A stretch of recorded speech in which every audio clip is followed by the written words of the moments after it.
Bonsoir, que vaut vraiment la cigarette électronique? Est-elle dangereuse, inoffensive pour la santé, efficace pour arrêter de fumer ou même inquiétante pour les fabricants de tabac qui arrivent sur ce marché? C'est ce qu'on va essayer de comprendre ce soir, alors que cette déjà fameuse e-cigarette est en train de se répandre comme une traînée de poudre à travers la France. E-cigarette, la fin du tabac, c'est donc le thème de ce 222e numéro de Complément d'enquête.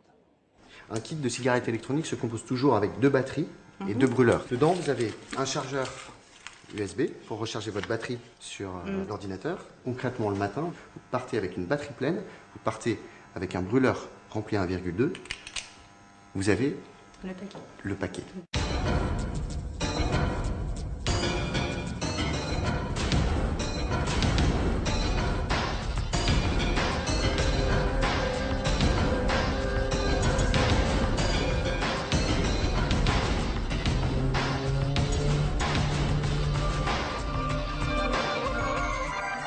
Pendant des dizaines d'années, les cigarettiers ont donc tout fait pour vendre leur drogue, tout y compris les pires mensonges, puisqu'ils connaissaient très bien les dangers qu'ils faisaient courir aux gens avec la nicotine ou avec le goudron. Ces mensonges incroyables, on y reviendra tout à l'heure. Et puis on ira aussi en Indonésie où là, on continue à fumer sans restriction, y compris quand on a 2 ans. Mais d'abord, on va s'intéresser à cette fameuse cigarette électronique qui envahit le marché, qui se vend comme des petits pains aujourd'hui en France, au point d'inquiéter justement les cigarettiers qui se disent que le marché est en train de leur échapper. On va le faire dans des lieux symboliques comme celui-ci. Nous sommes sur une terrasse de café puisque c'est un des lieux rarissimes maintenant où les fumeurs peuvent encore s'exprimer, si je puis dire. On recevra ici Agnès Delrieux, elle est médecin tabacologue. Yves Bur, c'est un ancien député qui se bat toujours contre le tabac. Et Stéphane Foucard, un journaliste du Monde qui a enquêté justement sur ces mensonges de cette industrie du tabac. On commence par la e-cigarette, bonne ou mauvaise idée? Enquête de Romain Verlet, de Didier Dahan et d'Olivier Broutin. Et pour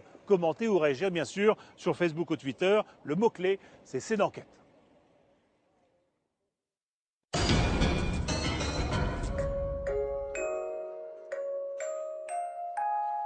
Petit matin frisqué à Angers, dans la grande rue commerçante. Xavier Croux ouvre une enseigne d'un genre nouveau. Ça va? Ça va. On peut avoir de café? Merci. C'est le grand jour aujourd'hui? Oui, c'est le grand jour, effectivement. Et le temps n'est pas forcément avec nous, donc on va voir. On est confiant. En 1 an, c'est sa 2e boutique qu'il crée. L'entrepreneur malin ne vend qu'un seul produit star. Ni un smartphone, ni une tablette tactile, mais bien la cigarette du futur. Elle est électronique, elle fait un tabac. C'est la 180e boutique de ce type en France. Des magasins qui sont en train de révolutionner les habitudes des fumeurs. Vous me dites que vous fumez plus d'1 paquet par jour. Je vais vous faire tester. On part sur une saveur tabac. Ici, on parle de saveur, on rassure et on accompagne le client. Avec du jus de pétre. Allez-y, vous appuyez, vous maintenez appuyé et vous aspirez doucement. Appuyez sur le bouton, voilà.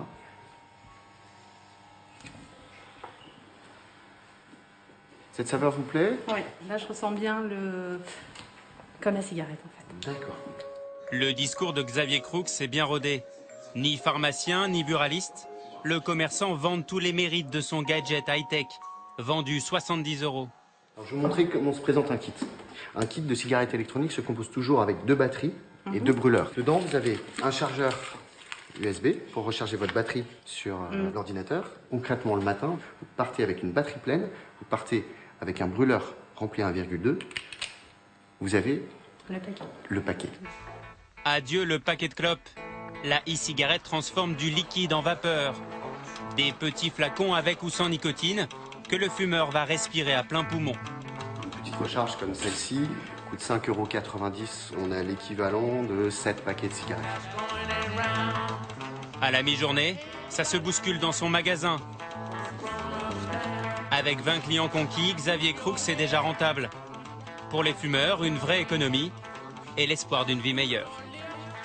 Même enceinte, j'ai pas réussi à arrêter. J'ai simplement diminué, mais j'ai pas réussi à arrêter ma consommation qui est d'1 paquet, voire 1,5 paquet par jour. Donc j'espère que ça va m'aider. Phénomène de mode né sur Internet, la cigarette électronique bouscule les habitudes des accros au tabac. En peu de temps, elle a déjà convaincu 500 000 Français. Pour eux, c'est la solution pour sortir de l'emprise de la clope. J'étais une très très grosse fumeuse, je fumais 2 paquets par jour et je ne fume plus du tout et j'ai plus envie de fumer.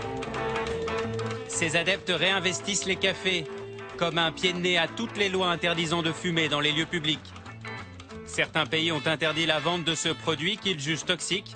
La France, elle, n'a toujours pas tranché. Aujourd'hui, on ne dit plus fumer, mais vapoter. Et les e-fumeurs s'appellent les vapoteurs. Où et comment sont fabriquées ces clopes 2.0 ? Quel risque pour la santé par rapport à une vraie cigarette ? Il y a peu d'études et encore moins de recul sur cette invention made in China.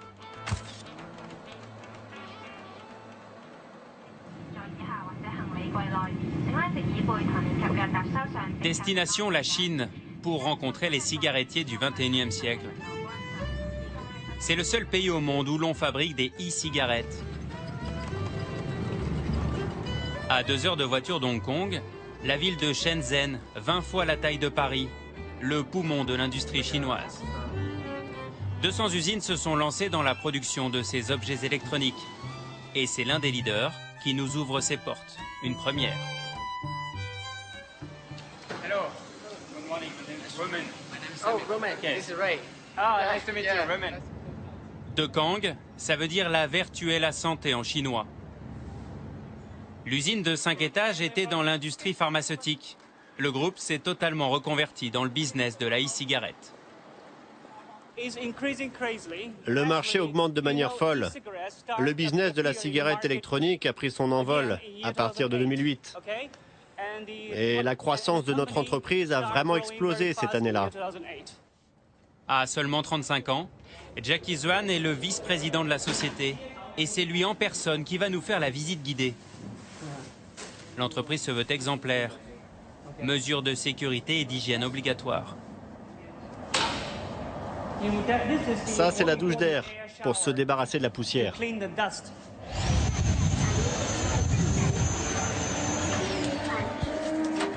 Nous entrons dans le cœur de l'usine, la salle des cuves. Ici, on fabrique la matière première, le précieux liquide utilisé dans les cigarettes électroniques. Une mixture couleur or, pas de goudron, pas d'ammoniac, pas d'arsenic. Pour Jackie Zwan, c'est un produit presque 100% naturel. Nous utilisons comme ingrédients des extraits naturels de feuilles de tabac, des solvants et des arômes. Voilà, ce sont les 3 composants principaux. Comme solvant, on trouve du propylène glycol et de la glycérine, des composants utilisés couramment dans les sirops, dans les shampoings et aussi dans les boîtes de nuit pour créer de la fumée. Sur l'emballage, pas un idéogramme chinois. Tout est vendu à l'export, aux États-Unis, en Russie. Chaque jour, De Kang produit 7 tonnes de e-liquide pour une 50aine de pays, et l'Europe est le nouvel Eldorado. Nous avons des usines gigantesques et nous avons tous les certificats et surtout l'expérience. Dans très peu de temps, nous allons produire notre e-liquide en Europe pour le marché français. Et j'espère que les consommateurs français et européens seront plus ouverts à notre produit. Nous allons ouvrir une usine en Roumanie. Une usine identique à celle-ci. À l'étage du dessus, 10 chaînes de fabrication produisent 70 000 cigarettes électroniques par jour. Ni robot, ni rat de laboratoire, tous les produits sont faits main et testés à la bouche, l'un après l'autre, par les ouvriers vapoteurs.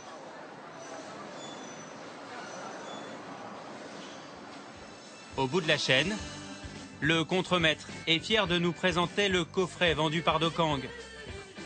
Un écrin élégant, rien à voir avec un paquet de cigarettes. Pas de mise en garde, pas de photochoc, pas de fumée tue. Quand tout le monde aura réalisé que notre produit est beaucoup plus sain que tous les autres produits du tabac, alors je pense que la cigarette électronique va un jour remplacer la cigarette traditionnelle. Les Chinois ont l'audace de défier les géants du tabac avec leurs cigarettes miracles. Reste une question. Leur produit est-il totalement sans danger pour les vapoteurs? Ces fabricants n'ont aucun doute. Il serait inoffensif et contrôlé chaque jour. Les premiers modèles ont même été testés par l'armée chinoise sur des milliers de rats. Notre liquide n'est pas toxique. Ce n'est pas toxique. Nous avons fait beaucoup de tests, d'études depuis des années, et ils ont tous prouvé que le produit était bon.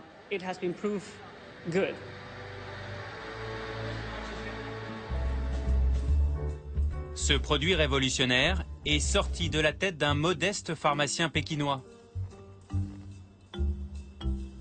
On Link, 57 ans, génial inventeur et fan d'électronique. Est-ce que votre invention vous a rendu riche? Non, pas pour le moment. Mais pourquoi? Parce qu'il y a beaucoup d'imitations, beaucoup de contrefaçons en Chine. Et aussi parce que la société dans laquelle je travaille est toujours en voie de développement. Je ne veux pas ressembler au peintre Van Gogh. J'aimerais bien être riche de mon vivant et ne pas mourir comme lui. Il a fini sur la paille. En attendant la fortune, OnLink travaille toujours comme ingénieur dans la même société depuis 10 ans. C'est dans son petit bureau qu'il a eu l'idée du siècle. À l'époque, son père, un gros fumeur, est atteint d'un cancer en phase terminale.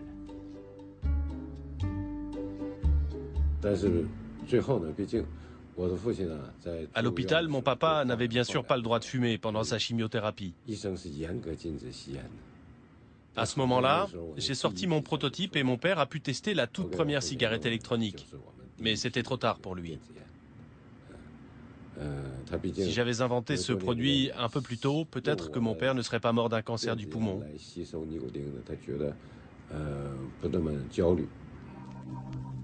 Voici donc la toute première cigarette électronique, créée en mars 2003.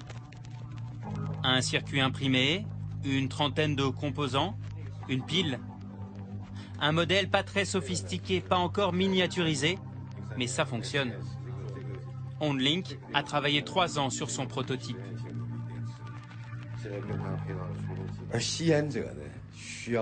Quand un fumeur fume, il a besoin d'un pic d'excitation dans le cerveau. C'est ce que procure la nicotine. Comme j'ai fait des études de médecine, je savais que le patch ne remplace pas l'excitation d'une vraie cigarette. À partir de là, je savais que je devais reproduire le geste de fumer, mais sans absorber de goudron. C'est ainsi que j'ai commencé à concevoir mon projet. Le visionnaire chinois a inventé le produit qu'aucun laboratoire pharmaceutique n'a jamais réussi à sortir. Il l'a même breveté sur 15 pages pour tenter de se protéger des contrefaçons.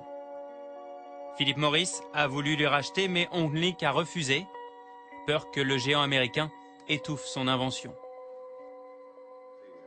Aujourd'hui, le professeur Tournesol ne jure que par le high-tech. D'ailleurs, il ne s'est pas arrêté là. Ceci n'est pas une pipe, mais sa dernière trouvaille.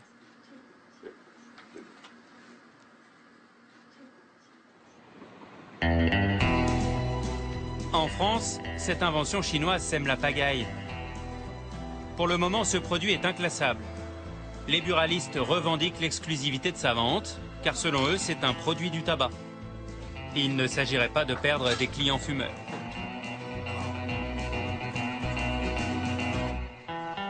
En face, les pharmaciens aimeraient que la cigarette électronique soit prescrite pour arrêter de fumer.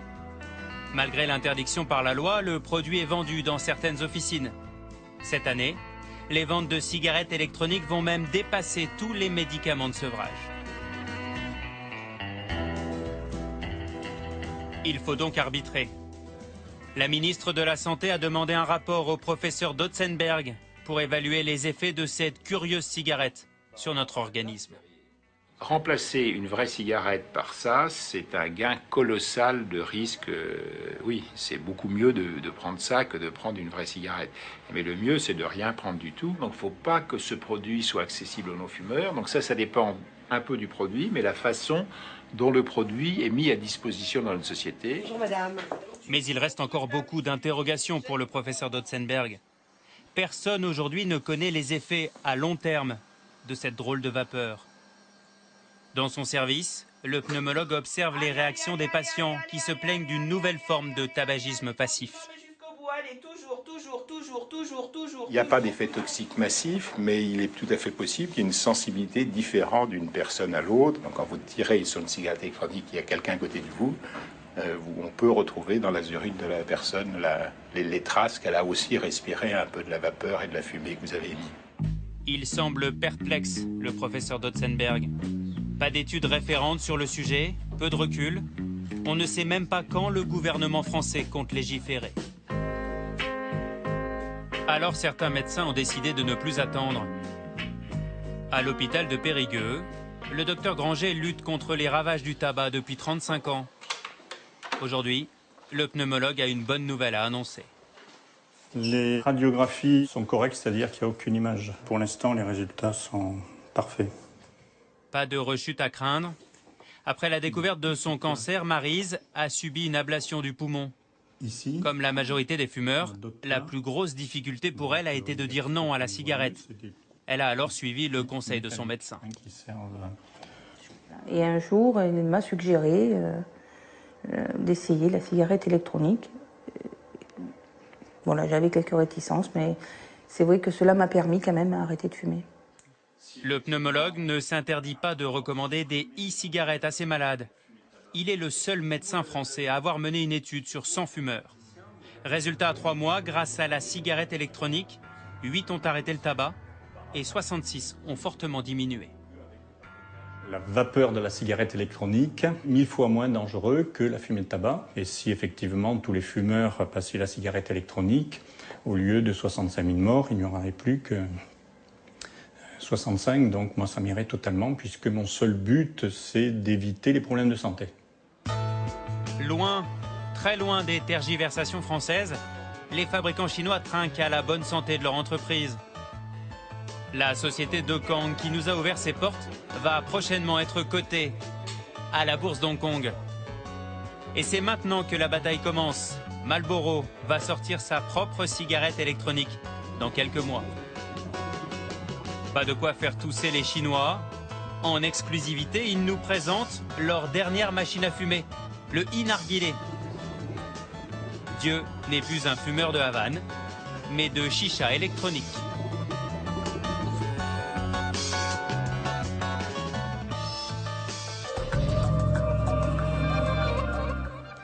Voilà pour cette enquête de Romain Verlet, de Didier Dahan et de Olivier Broutin. Et on est ici avec vous, docteur Agnès Delrieux, sur cette terrasse du Café Beaubourg, devant Beaubourg. Mais pourquoi cette terrasse? Évidemment parce que c'est l'un des seuls lieux où les fumeurs peuvent encore fumer.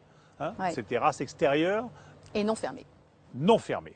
Vous êtes médecin tabacologue, vous êtes chargé de mission à l'Office français de prévention du tabagisme et vous travaillez avec le professeur Dotzenberg qui est chargé par la Direction générale de la santé de faire cette étude sur la cigarette électronique. Oui. Qu'est-ce que c'est bien ou c'est pas bien cette cigarette électronique alors? Je ne peux pas répondre oui ou non, parce qu'il y aurait beaucoup Mais de... votre sentiment à vous?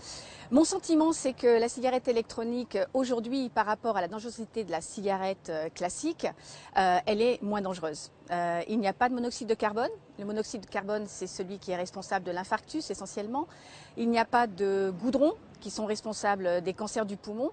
Donc, a priori, la cigarette... Ça, c'est les résultats de la combustion du tabac Tout à et fait. du papier. La cigarette, c'est la combustion sans danger. D'accord. Et en revanche, il y a la nicotine. Il y a la nicotine. La nicotine, elle, est responsable de l'addiction. Bon alors, c'est pas gênant de vapoter comme ça de la nicotine à longueur de journée? Alors, si on est un non-fumeur, si, c'est gênant et ça va vous rendre malade. Si vous essayez, votre rythme cardiaque va s'accélérer, vous allez avoir mal à la tête, envie de vomir. La nicotine est une substance vénéneuse à forte dose. Qu'est-ce qu'elle fait? Elle agit sur le cerveau? C'est quoi son fonctionnement? C'est-à-dire que notre cerveau, il est fait pour survivre. Je mange, j'évite le danger, Et ça, c'est l'acétylcholine qui se met dans un petit récepteur et qui fait que je vais sécréter de la dopamine et je vais me sentir bien. C'est notre cerveau qui nous aide à survivre. Les drogues, elles ressemblent à cette substance, elles se mettent à la place et elles nous envoient de la dopamine et on fume. Et notre cerveau est leurré et il pense que c'est indispensable à sa survie. Parce que fumer de la nicotine à longueur, vapoter de la nicotine à longueur de journée, il y en a qui vont vous dire, bon, c'est tomber d'une dépendance dans une autre, c'est toujours une dépendance. C'est la même. C'est la même dépendance, et en ce sens-là, c'est dangereux. Est-ce que ces e-cigarettes, il faut qu'elles soient prescrites comme des médicaments ou vendues dans des bureaux de tabac comme une dépendance supplémentaire? Eh ben, aujourd'hui, la discussion est là-dessus. Pour l'instant, c'est quelque chose qui n'est ni un médicament, ni un produit du tabac. Donc ce n'est ni dans les pharmacies, ni dans les bureaux de tabac. C'est un produit de consommation courante. Et il est arrivé sans qu'aucune étude ne soit véritablement faite. Et justement, ce qui est nécessaire aujourd'hui, c'est de faire des études pour le décider. Alors, je vais donner quelques chiffres là, sur justement les fumeurs en France. Vous allez me dire après comment on peut éventuellement essayer d'arrêter de fumer.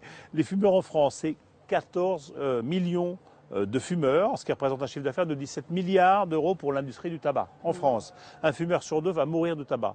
1 sur 2 va mourir du tabac, ce qui veut dire 73 000 morts par an en France, 200 morts par jour. Et le dernier chiffre à connaître, c'est que 500 000 personnes se sont déjà mis à la cigarette électronique ces dernières années. Autrement dit, c'est un marché qui démarre très très fort.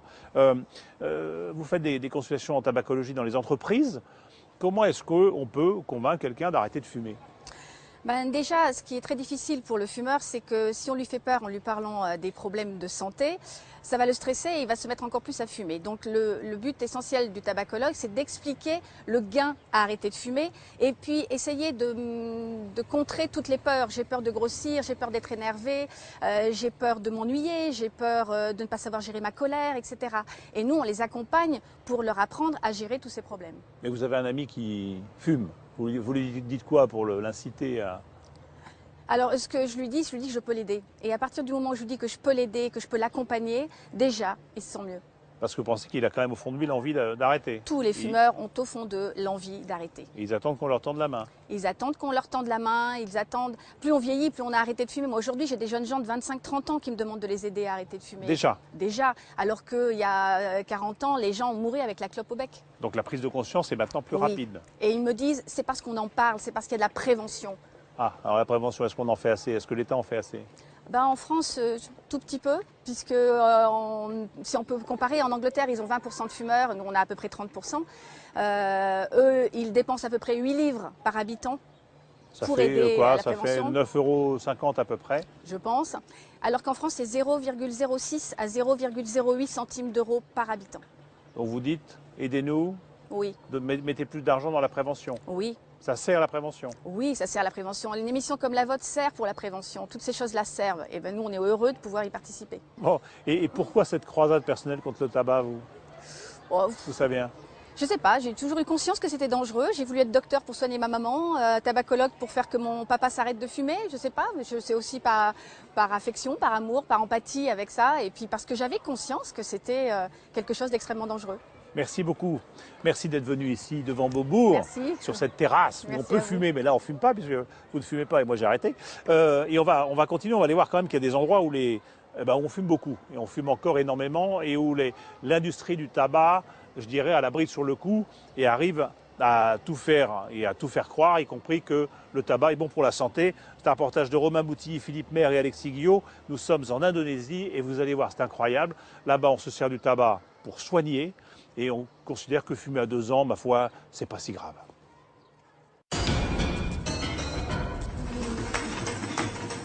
Devant nous, sur la moto, la famille Rizal, le père, la mère et le petit Aldi. Il est 6h30, ils arrivent au travail, le marché de Sungai Lilin, où ils vendent leurs poissons. Et la vedette, chaque matin, c'est Aldi.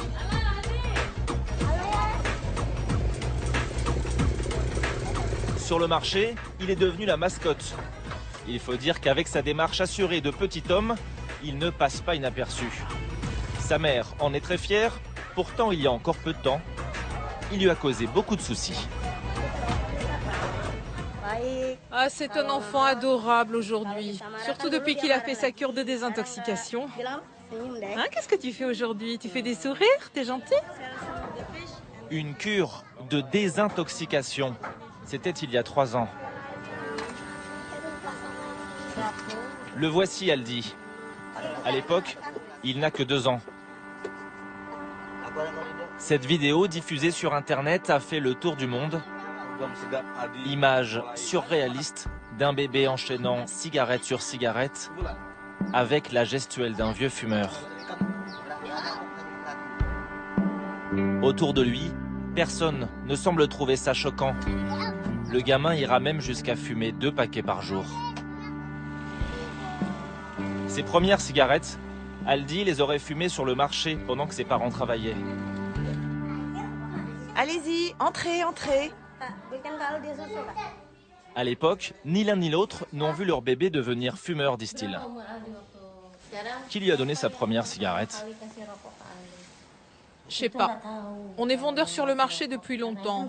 Un jour, on s'est rendu compte qu'il savait allumer des cigarettes. Mais il fumait pas devant nous. Sûrement avec d'autres adultes, je pense. Mais pourquoi vous l'avez laissé fumer autant? 2 paquets par jour? Quand on s'en est aperçu, il était déjà accro. S'il n'avait pas de cigarette, il faisait sa crise.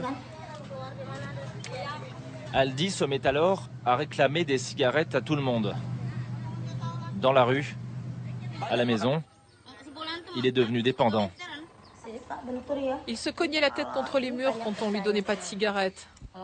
Regardez, il lui reste des cicatrices sur le front. Il se frappait contre le sol, il cassait des choses.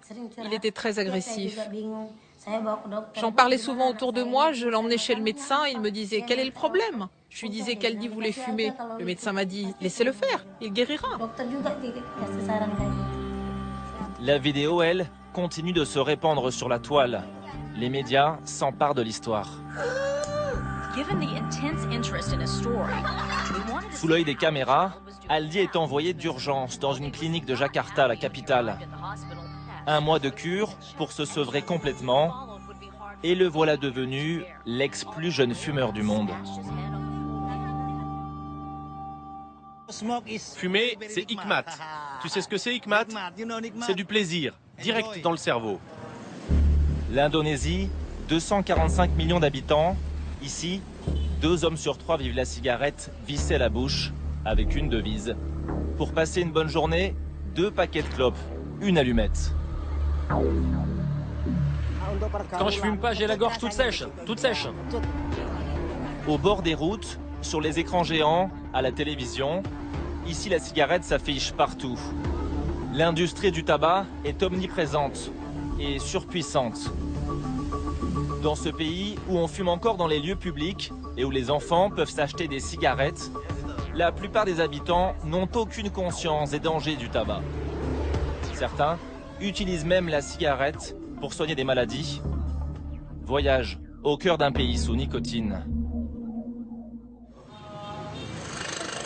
Kudus, le berceau du tabac sur l'île de Java. Au petit matin, les Russes remplissent sa fourmille. Un balai de minibus jaune rempli à ras-bord d'ouvrières par milliers. Toutes vêtues du même uniforme, toutes travaillent pour la même industrie.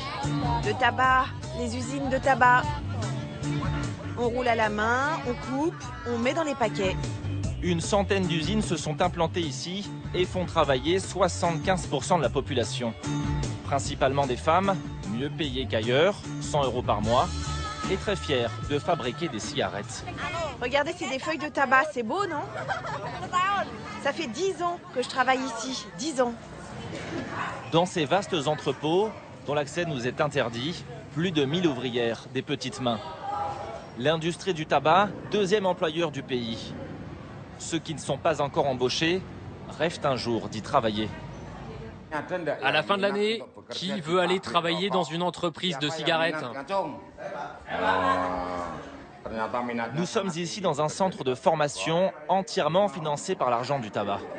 Abdi Sajad en est le directeur. Il forme les futurs salariés des manufactures de tabac, mais pas seulement. Mécanique, couture et même coiffure. Le tabac finance tout. T'as fait ton soin? Ça se passe bien? Ça te va bien, dis donc. Le directeur reçoit chaque année 700 000 € pour des ateliers tout équipés. Ah oui, tout ça c'est gratuit. Il y a le matériel, le transport est aussi payé. Tout est pris en charge sans qu'on vous demande rien en retour. Après, ils pourront travailler. Alors difficile de trouver quelqu'un pour dire du mal de cette industrie aussi bienveillante. On est tous dépendants du tabac. C'est impossible de ne pas aimer l'industrie du tabac. Sans eux, on ne pourrait pas avoir tout ça. C'est eux qui donnent l'argent. Et c'est la même chose dans l'université à côté. Bourse pour les étudiants, réfection de bâtiments. Le sponsor s'appelle Jarum, une marque locale de cigarettes. Abdi Sajad encadre les professeurs dans cette fac. Ce curieux mélange entre éducation et industrie du tabac ne semble pas le déranger. À l'entendre, ça ne l'empêcherait pas de faire de la prévention. Oui, bien sûr que je leur explique à mes élèves. Les dangers, c'est ça, ça, ça. Je leur ai déjà expliqué. Mais s'ils continuent à fumer, qu'est-ce qu'on peut faire? Sur les paquets, c'est marqué « Fumer nuit à la santé ». Mais la vie ou la mort, c'est entre les mains de Dieu, pas de ce paquet. La main de Dieu, ou plutôt des cigarettiers.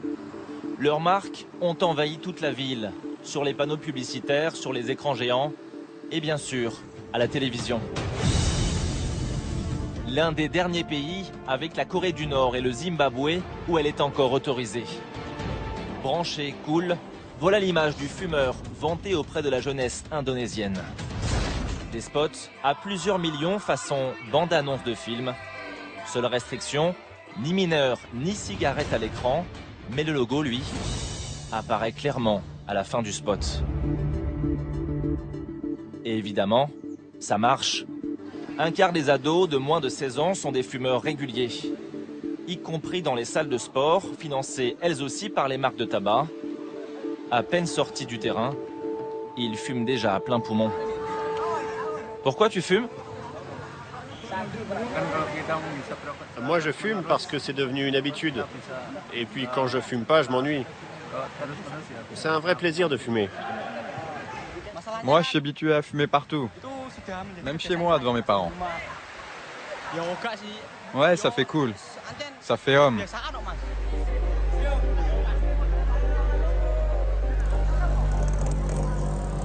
Dans ce pays, les militants anti-tabac ne sont pas légion.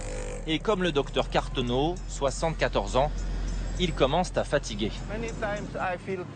Très souvent, je me sens un peu usé, un peu frustré. J'ai même envie de laisser tomber. Cela fait 20 ans qu'il se bat pour faire interdire la publicité. Son rêve, une grande loi anti-tabac, comme en Europe, avec de vrais avertissements sur les paquets et surtout, l'interdiction de la vente aux mineurs.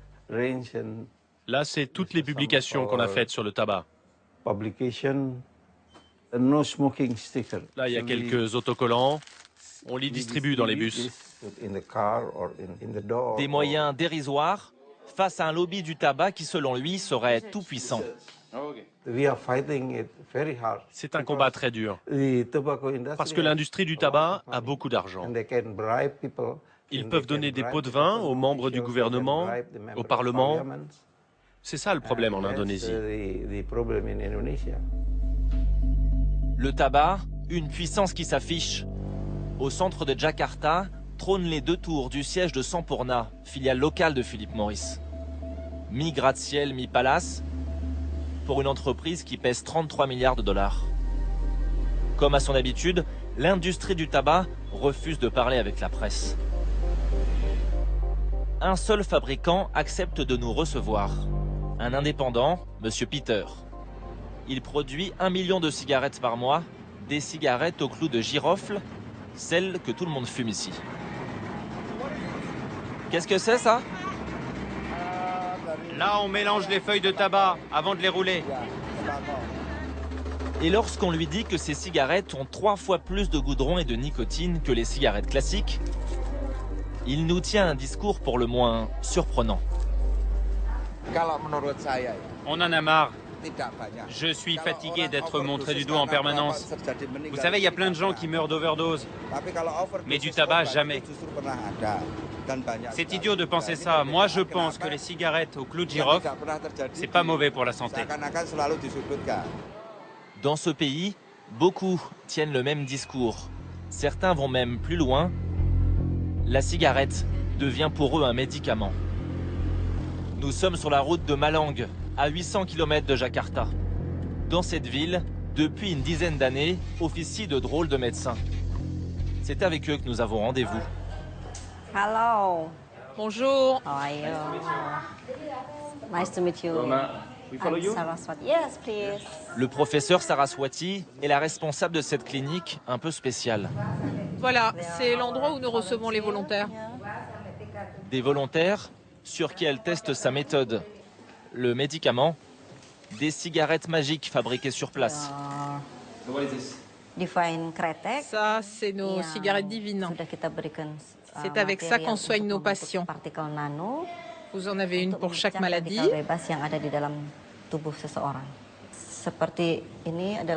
Celle-là, par exemple, c'est pour le cancer. Du tabac pour guérir des maladies graves. Dans cette salle de soins, un jeune autiste de 7 ans. Donc là, on prépare le patient, on le masse pour dilater les pores de la peau, pour atteindre les tissus à l'intérieur. Ça va faciliter l'extraction des produits toxiques quand on appliquera la cigarette pour faire sortir le poison. La suite du traitement, nous pouvons y assister, mais pas la filmer, sauf en caméra cachée. Un soi-disant thérapeute aspire la fumée d'une cigarette à l'aide d'une seringue et l'applique sur le corps du jeune autiste.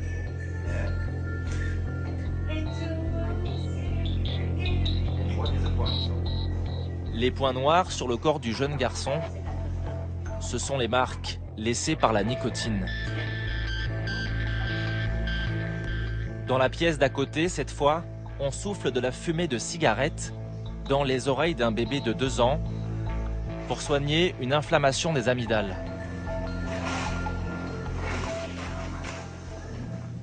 Dans la première salle, l'opération est terminée. Le jeune autiste récupère, emballé dans de l'aluminium. Sa mère est à ses côtés. Au début, j'étais quand même assez inquiète par rapport au tabac, la nicotine. Mais les médecins m'ont dit que je devais pas.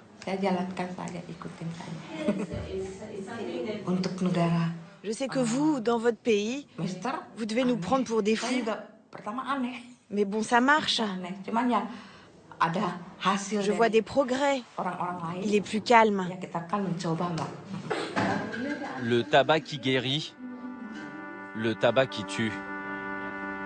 À l'hôpital de Persabatam de Jakarta, c'est une autre réalité qu'on nous présente. Regardez. Voilà le cœur, la rate, le poumon gauche, le poumon droit. Et vous voyez là, il y a quelque chose. On était à 500 cancers par an avant 2005. Maintenant, on est à 800 ou 1000 parfois. 2 fois plus de cancers en 7 ans. Une hécatombe pour le chef du service pneumologie. Ces derniers temps, il voit défiler les malades du cancer, jusqu'à 4 par jour, de plus en plus jeunes. Comme Agoun, 48 ans, qui vient d'apprendre qu'il avait un cancer très avancé au poumon. Qu'est-ce que vous ressentez? J'ai du mal à respirer. Ça fait combien de temps là? Bientôt 3 semaines. Vous vous sentez compressé quoi? Oui. Tenez, mettez ça. Ça va aller mieux. Pendant 30 ans, Agoun a fumé 2 paquets par jour. Vous étiez au courant des dangers du tabac? Ah oui. Tant que j'étais pas malade, je continue à fumer. Lui aussi est très inquiet. Le docteur Cartono, notre militant anti-tabac. Il vient régulièrement constater l'étendue des dégâts. Et pour lui, il est déjà trop tard. C'est une bombe à retardement. Bientôt, c'est l'État et la sécurité sociale qui vont prendre en charge toutes ces dépenses. Ça va devenir un fardeau trop lourd. D'autant plus lourd que le nombre de fumeurs n'arrête pas d'augmenter. 500 000 Indonésiens meurent à cause du tabac chaque année.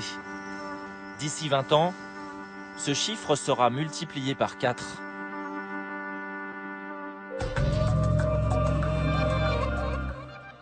Voilà pour cette enquête de Romain Boutilly, Philippe Maire et Alexis Guyot. Et on est ici avec vous, Yves Bure, dans un lieu un peu étrange. On est dans un fumoir au Lutetia, très bel hôtel de Paris, mais enfin, c'est peut-être pas leur plus belle pièce. On est notamment dans une espèce de... sous cette grille. En fait, c'est une hotte aspirante ici. Tout à fait. Une immense hotte, un peu dorée parce que c'est au Lutetia, c'est assez surprenant quand même. Bon, ça ne donne pas vraiment envie de fumer que de voir des lieux comme celui-ci. Alors vous êtes ancien député UMP du Bas-Rhin, vous êtes le président de l'Alliance contre le tabac qui fédérait une trentaine d'associations, dont la Ligue contre le cancer. Et puis, c'est un petit peu à vous qu'on doit l'interdiction de fumer dans les lieux publics. Interdiction radicale, c'est vous qui en avez fait la proposition en 2005, donc c'est à vous qu'on doit des lieux comme celui-ci. Comment vous réagissez en voyant ce sujet-là en Indonésie, avec ce môme de 2 ans qui fume, avec cette façon de soigner le cancer par la fumée du tabac? C'est la mainmise de l'industrie sur un pays tout complet. C'est le fait que les pays maintenant en voie de développement sont la proie de ces grandes compagnies. Ici, nous essayons de nous en sortir. Là-bas, ils sont encore en plein dedans.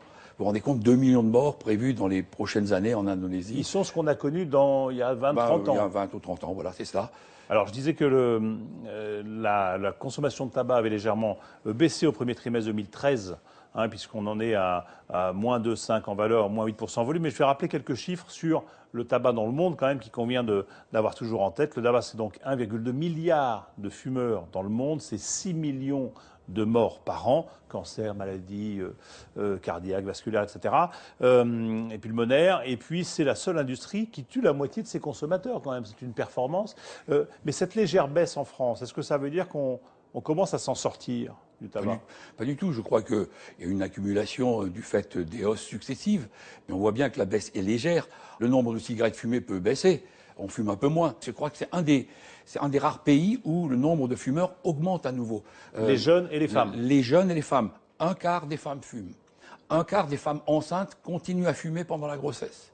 1/3 des jeunes de 17 ans se mettent à fumer. C'est 73 000 morts en France chaque année. 200 par jour. C'est 200 morts par jour. C'est l'équivalent d'un Airbus A321 qui se cracherait chaque jour. Est-ce qu'on laisserait encore voler un Airbus? Je ne crois pas. Et qu'est-ce qu'on fait? Est-ce qu'on interdit complètement? Non, je ne crois pas qu'on puisse interdire parce que, comme dit, nous sommes dans un monde ouvert. Si on était une île, même en Grande-Bretagne, ils ne l'ont pas fait. Je crois qu'il faut avoir une politique beaucoup plus volontariste et qui s'inscrive dans la durée. Et le plan, c'est quoi? C'est d'augmenter les prix? Il faut augmenter les prix de manière, je dirais, forte, disons pas au minimum de 10%. Mais il faut aussi surtout aider les fumeurs à s'arrêter de fumer. Aujourd'hui, qui sait ce que la sécurité sociale contribue pour faciliter l'arrêt du tabac? Je crois qu'il faut simplement dire que l'assurance maladie doit rembourser à 100% tout accompagnement de produits pour arrêter de fumer. Aujourd'hui, on sait qu'un fumeur qui est accompagné par un professionnel de santé a 80% de plus de chances de s'arrêter que s'il le fait tout seul.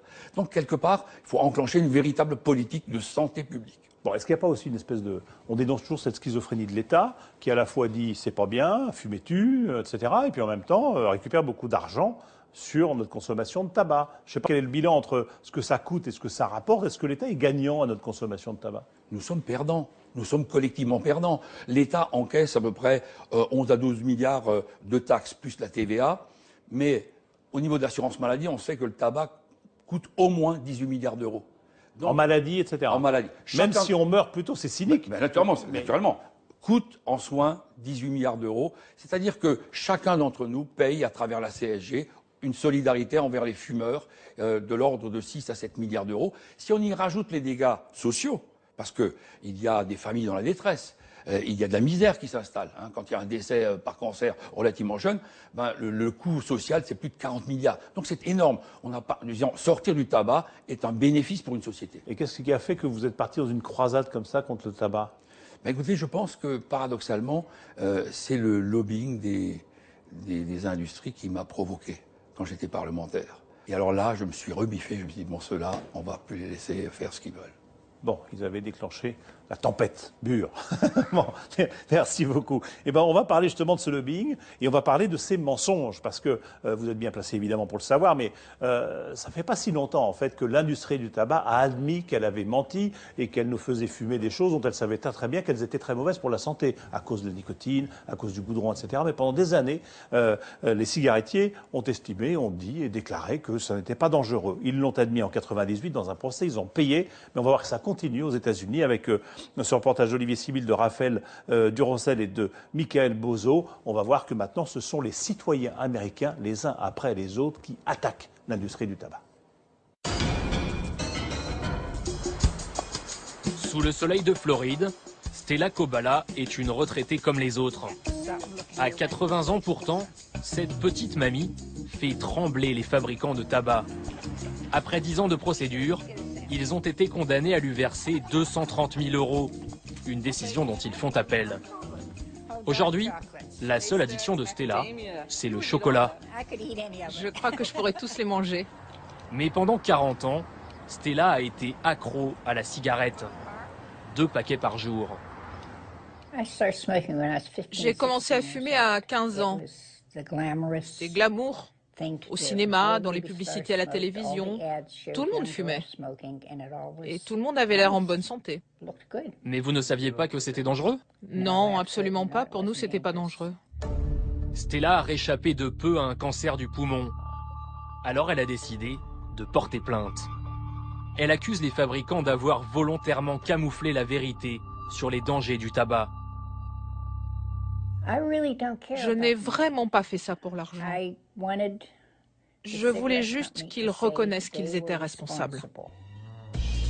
Le procès de Stella a basculé grâce à ces documents. Des archives secrètes, aujourd'hui révélées au grand public. Elles prouvent noir sur blanc que l'industrie du tabac a menti impunément pendant 40 ans. Addiction à la nicotine, risque de cancer du poumon. Depuis un demi-siècle, les fabricants connaissaient parfaitement les dangers de la cigarette. Notre métier est de vendre de la nicotine, une drogue addictive. Mais ils nous ont menti avec un aplomb stupéfiant, comme lors de cette conférence en 83, à la tribune, un des plus hauts dirigeants de Philip Morris. Fumer ne provoque pas de cancer du poumon. Vous, fumeurs qui êtes dans la salle, vous pouvez être rassurés. Vos poumons sont aussi roses et jolis que ceux des non-fumeurs, assis à côté de vous. Ces mensonges, les 7 plus grands fabricants de tabac s'acharnent à les répéter jusque devant le Congrès des États-Unis en 1994. Ils témoignent sous serment. I believe nicotine is not addictive.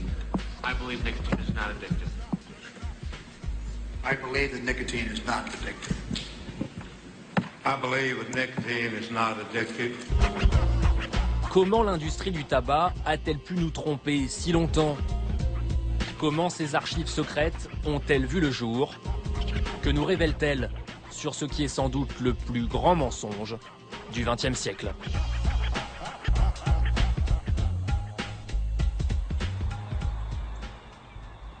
Le premier à avoir découvert ces documents secrets vit au fin fond du Mississippi, au bout de cette petite route. Il s'appelle Merrell Williams. Bonjour, Mathieu. Bonjour. Aux États-Unis, tout le monde l'a oublié. Pourtant, son histoire est digne d'un roman d'espionnage. Là, c'est moi dans le Wall Street Journal. À la fin des années 80, alors qu'il travaille comme juriste pour Brown & Williamson, un des plus grands fabricants de tabac, il tombe sur des documents confidentiels qu'il décide de voler. C'est moi, ça? Je m'en souviens plus. C'était pas du vol, on ne peut pas voler la vérité. Voilà, c'est ça que je leur ai dit. À l'époque, sa méthode est plutôt artisanale. Il utilise une ceinture de sudation, comme celle-ci. Alors, j'allais aux toilettes, et vous voyez, c'est comme un corset. Et je glissais les documents comme ça. Et puis après, j'enfilais ma veste par-dessus. Et ciao les gars. Je partais tranquillement. C'était invisible? Invisible? Oui, mais c'était très dangereux. Vous imaginez si quelqu'un m'avait pris? Je crois qu'il m'aurait tué. Il pense craindre pour sa vie, car ces documents sont extrêmement compromettants pour l'industrie du tabac. Ça, c'est le rapport final. Regardez, ça dit « La nicotine est addictive ». Des lettres confidentielles, des études médicales secrètes, montrant que depuis 30 ans, les fabricants savaient que la cigarette provoquait des cancers, des maladies cardiovasculaires. Vous comprenez bien ce que je dis? Ils cachaient au ministère de la Santé des informations cruciales, des informations qui auraient pu changer le monde. C'était un devoir moral. Si je ne l'avais pas fait, je n'aurais pas pu me regarder dans une glace. Mais vous n'êtes pas seul à avoir vu ces documents. Non, des milliers de personnes les ont eu entre les mains. Et ils n'ont rien fait. Je sais pas, peut-être que je suis bizarre. Vous croyez pas? Ces documents vont bouleverser le cours de l'histoire. Grâce à eux, 46 États américains poursuivent en justice les fabricants de tabac. En 98, après une longue bataille juridique, Philip Morris et tous les autres acceptent de payer une amende record, 190 milliards d'euros, étalée sur 20 ans. Ils pensent étouffer le scandale, mais ce n'est que le début de leurs ennuis. Car le gouvernement leur impose de rendre public le reste de leurs archives. 80 millions de pages qui dévoilent tous leurs secrets. À San Francisco, un homme épluche ses documents depuis 15 ans. Robert Proctor est devenu la bête noire des fabricants de tabac. La cigarette, c'est vraiment un produit qui ne sert à rien. Fabriqué par des mafieux. Vous vous rendez compte, ils arrivent à vendre un produit dont la plupart des gens, même les fumeurs, préféreraient se passer. Robert Proctor nous emmène dans un centre de recherche unique au monde, créé spécialement pour étudier les archives du tabac. Les voilà. Sur ce mur, on a affiché nos plus belles perles. Des perles comme ce contrat secret. Vous voyez là, c'est une lettre signée par Sylvester Stallone en 83. Pour 500 000 $, il s'engage à fumer dans au moins 5 de ses films.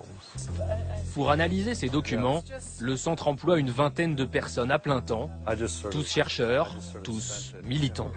Ouais, on est des vieux compagnons, des vieux guerriers. On traque la même bête féroce. Par sécurité, les originaux sont conservés dans des bunkers dans tout le pays. Ils ont été numérisés pour faciliter les recherches.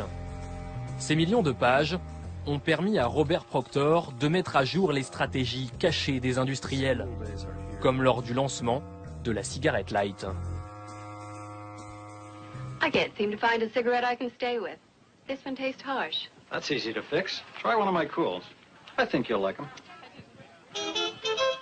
Dans les années 70, présentée comme plus fine ou plus légère, la cigarette light est censée attirer une nouvelle clientèle. Dans leur rapport interne, ils expliquent qu'ils ciblent des cadres de plus de 35 ans, des gens surtout qui se préoccupent de leur santé. Ils appellent ça le nouveau marché des gens à rassurer. Problème, ces cigarettes sont tout aussi dangereuses pour la santé. Les fabricants ne le disent pas, mais un chercheur de Philip Morris l'écrit en toutes lettres. Il semble de manière assez certaine que la campagne pour les cigarettes light soit mal orientée et se fonde sur des bases erronées. Dans cette étude secrète de 1967, ils se sont rendus compte que les fumeurs de cigarettes light ont tendance à inspirer plus profondément la fumée. Ils absorbent autant de nicotine et de goudron. Et pourtant, les fabricants ont continué à vendre ces cigarettes light, en sachant que ces fumeurs avaient autant de risques de mourir que les autres. C'est cynique. C'est très cynique, oui. Ils avaient un seul but, vendre le plus de cigarettes possible. Dénoncer les manipulations des fabricants de cigarettes, pour Robert Proctor, c'est devenu une obsession. Il a déjà publié 5 livres sur le sujet. Sur le campus de Stanford, où il enseigne l'histoire, son combat l'a rendu célèbre. Il donne même des cours sur les archives de l'industrie du tabac. Ce qu'il nous montre, c'est que le meilleur argument pour que les gens arrêtent de fumer ou ne commencent jamais, c'est de leur montrer comment l'industrie nous a manipulés et qu'en fumant, on joue leur jeu. Selon Robert Proctor, l'industrie a tout fait pour nous conditionner. Ça, c'est ma collection de paquets. Dès notre plus jeune âge. Là, ce sont des cigarettes en chocolat, pour faire comme papa. Là, ce sont des cigarettes pour maison de poupée. Pour les petites filles, ça prépare bien l'avenir. Là, ce sont mes préférés, les cigarettes pour asthmatiques.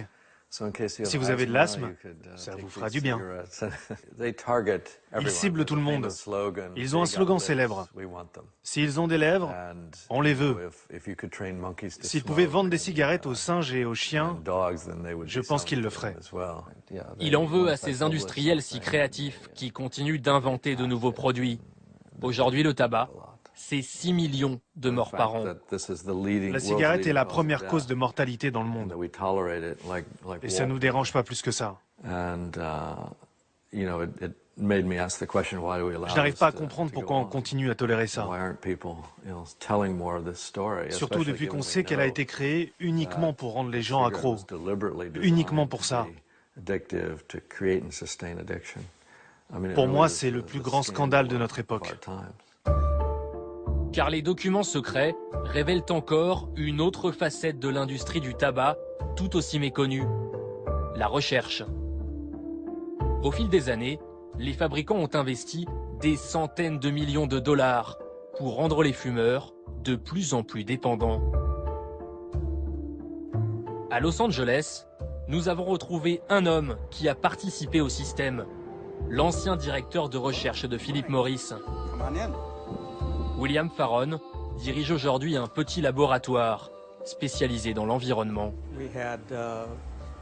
À l'époque, chez Philip Morris, on avait un laboratoire de 7 étages. C'était énorme. Et quand je suis parti en 84, on était 600 chercheurs. C'était du grand art. On avait les meilleurs équipements au monde. Des moyens sans limite pour ajouter au tabac des centaines de produits chimiques qui accentuent les effets de la nicotine.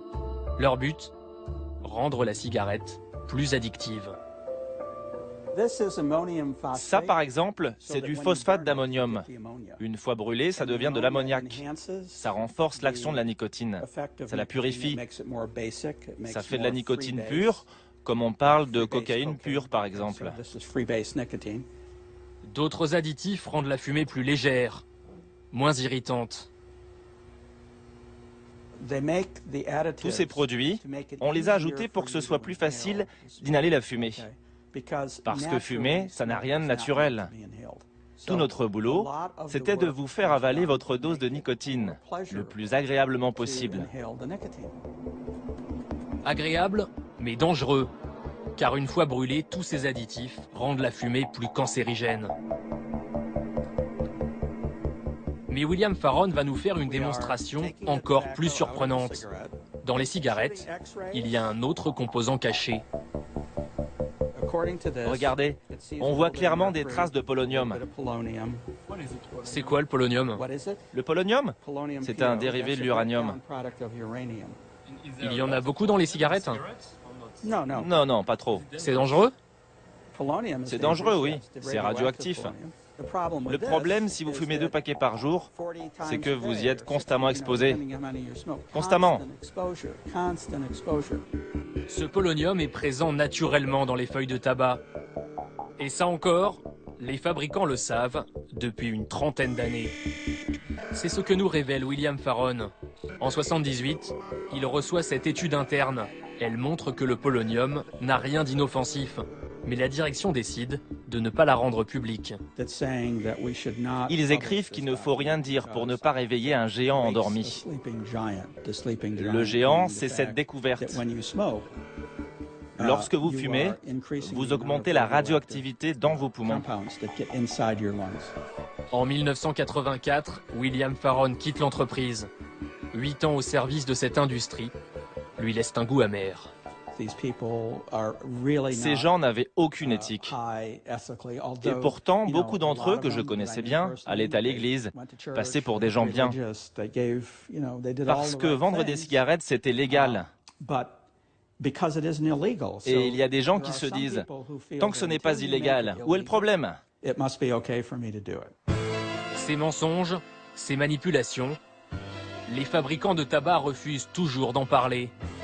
En Floride, 8000 fumeurs ont porté plainte, mais certaines affaires durent depuis des années. Ce jour-là, c'est un vieil homme qui vient au tribunal. Sa femme est morte d'un cancer du poumon. Pour cette affaire, les industriels ont dépêché une vingtaine d'avocats. Face à eux, un témoin clé, Robert Proctor, notre spécialiste des archives. Depuis des années, il sillonne les États-Unis. Il a déjà témoigné dans une trentaine de procès. Et cette fois encore, il a apporté ces fameux documents secrets. Allez-y, lisez le premier paragraphe, s'il vous plaît.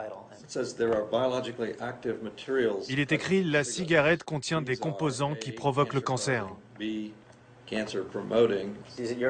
Est-ce qu'on peut dire que l'industrie du tabac a mis en place une conspiration pour cacher ces informations? Oui. À la sortie, l'industrie du tabac ne fait aucun commentaire. Désolé, je peux rien vous dire.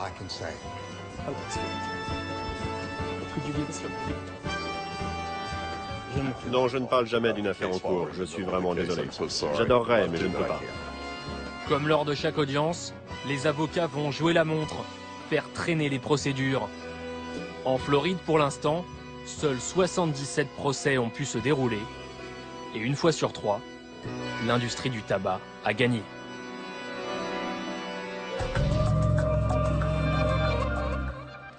Voilà pour cette enquête d'Olivier Sibyl, de Raphaël Durosel et de Michael Bozo. Et nous sommes ici avec vous, Stéphane Foucard, dans un lieu encore réservé aux fumeurs, puisque c'est le principe de ces plateaux qu'on fait. Nous sommes sur la terrasse, l'une des terrasses du journal Le Monde, et vous êtes journaliste au Monde. Terrasse donc où on peut fumer.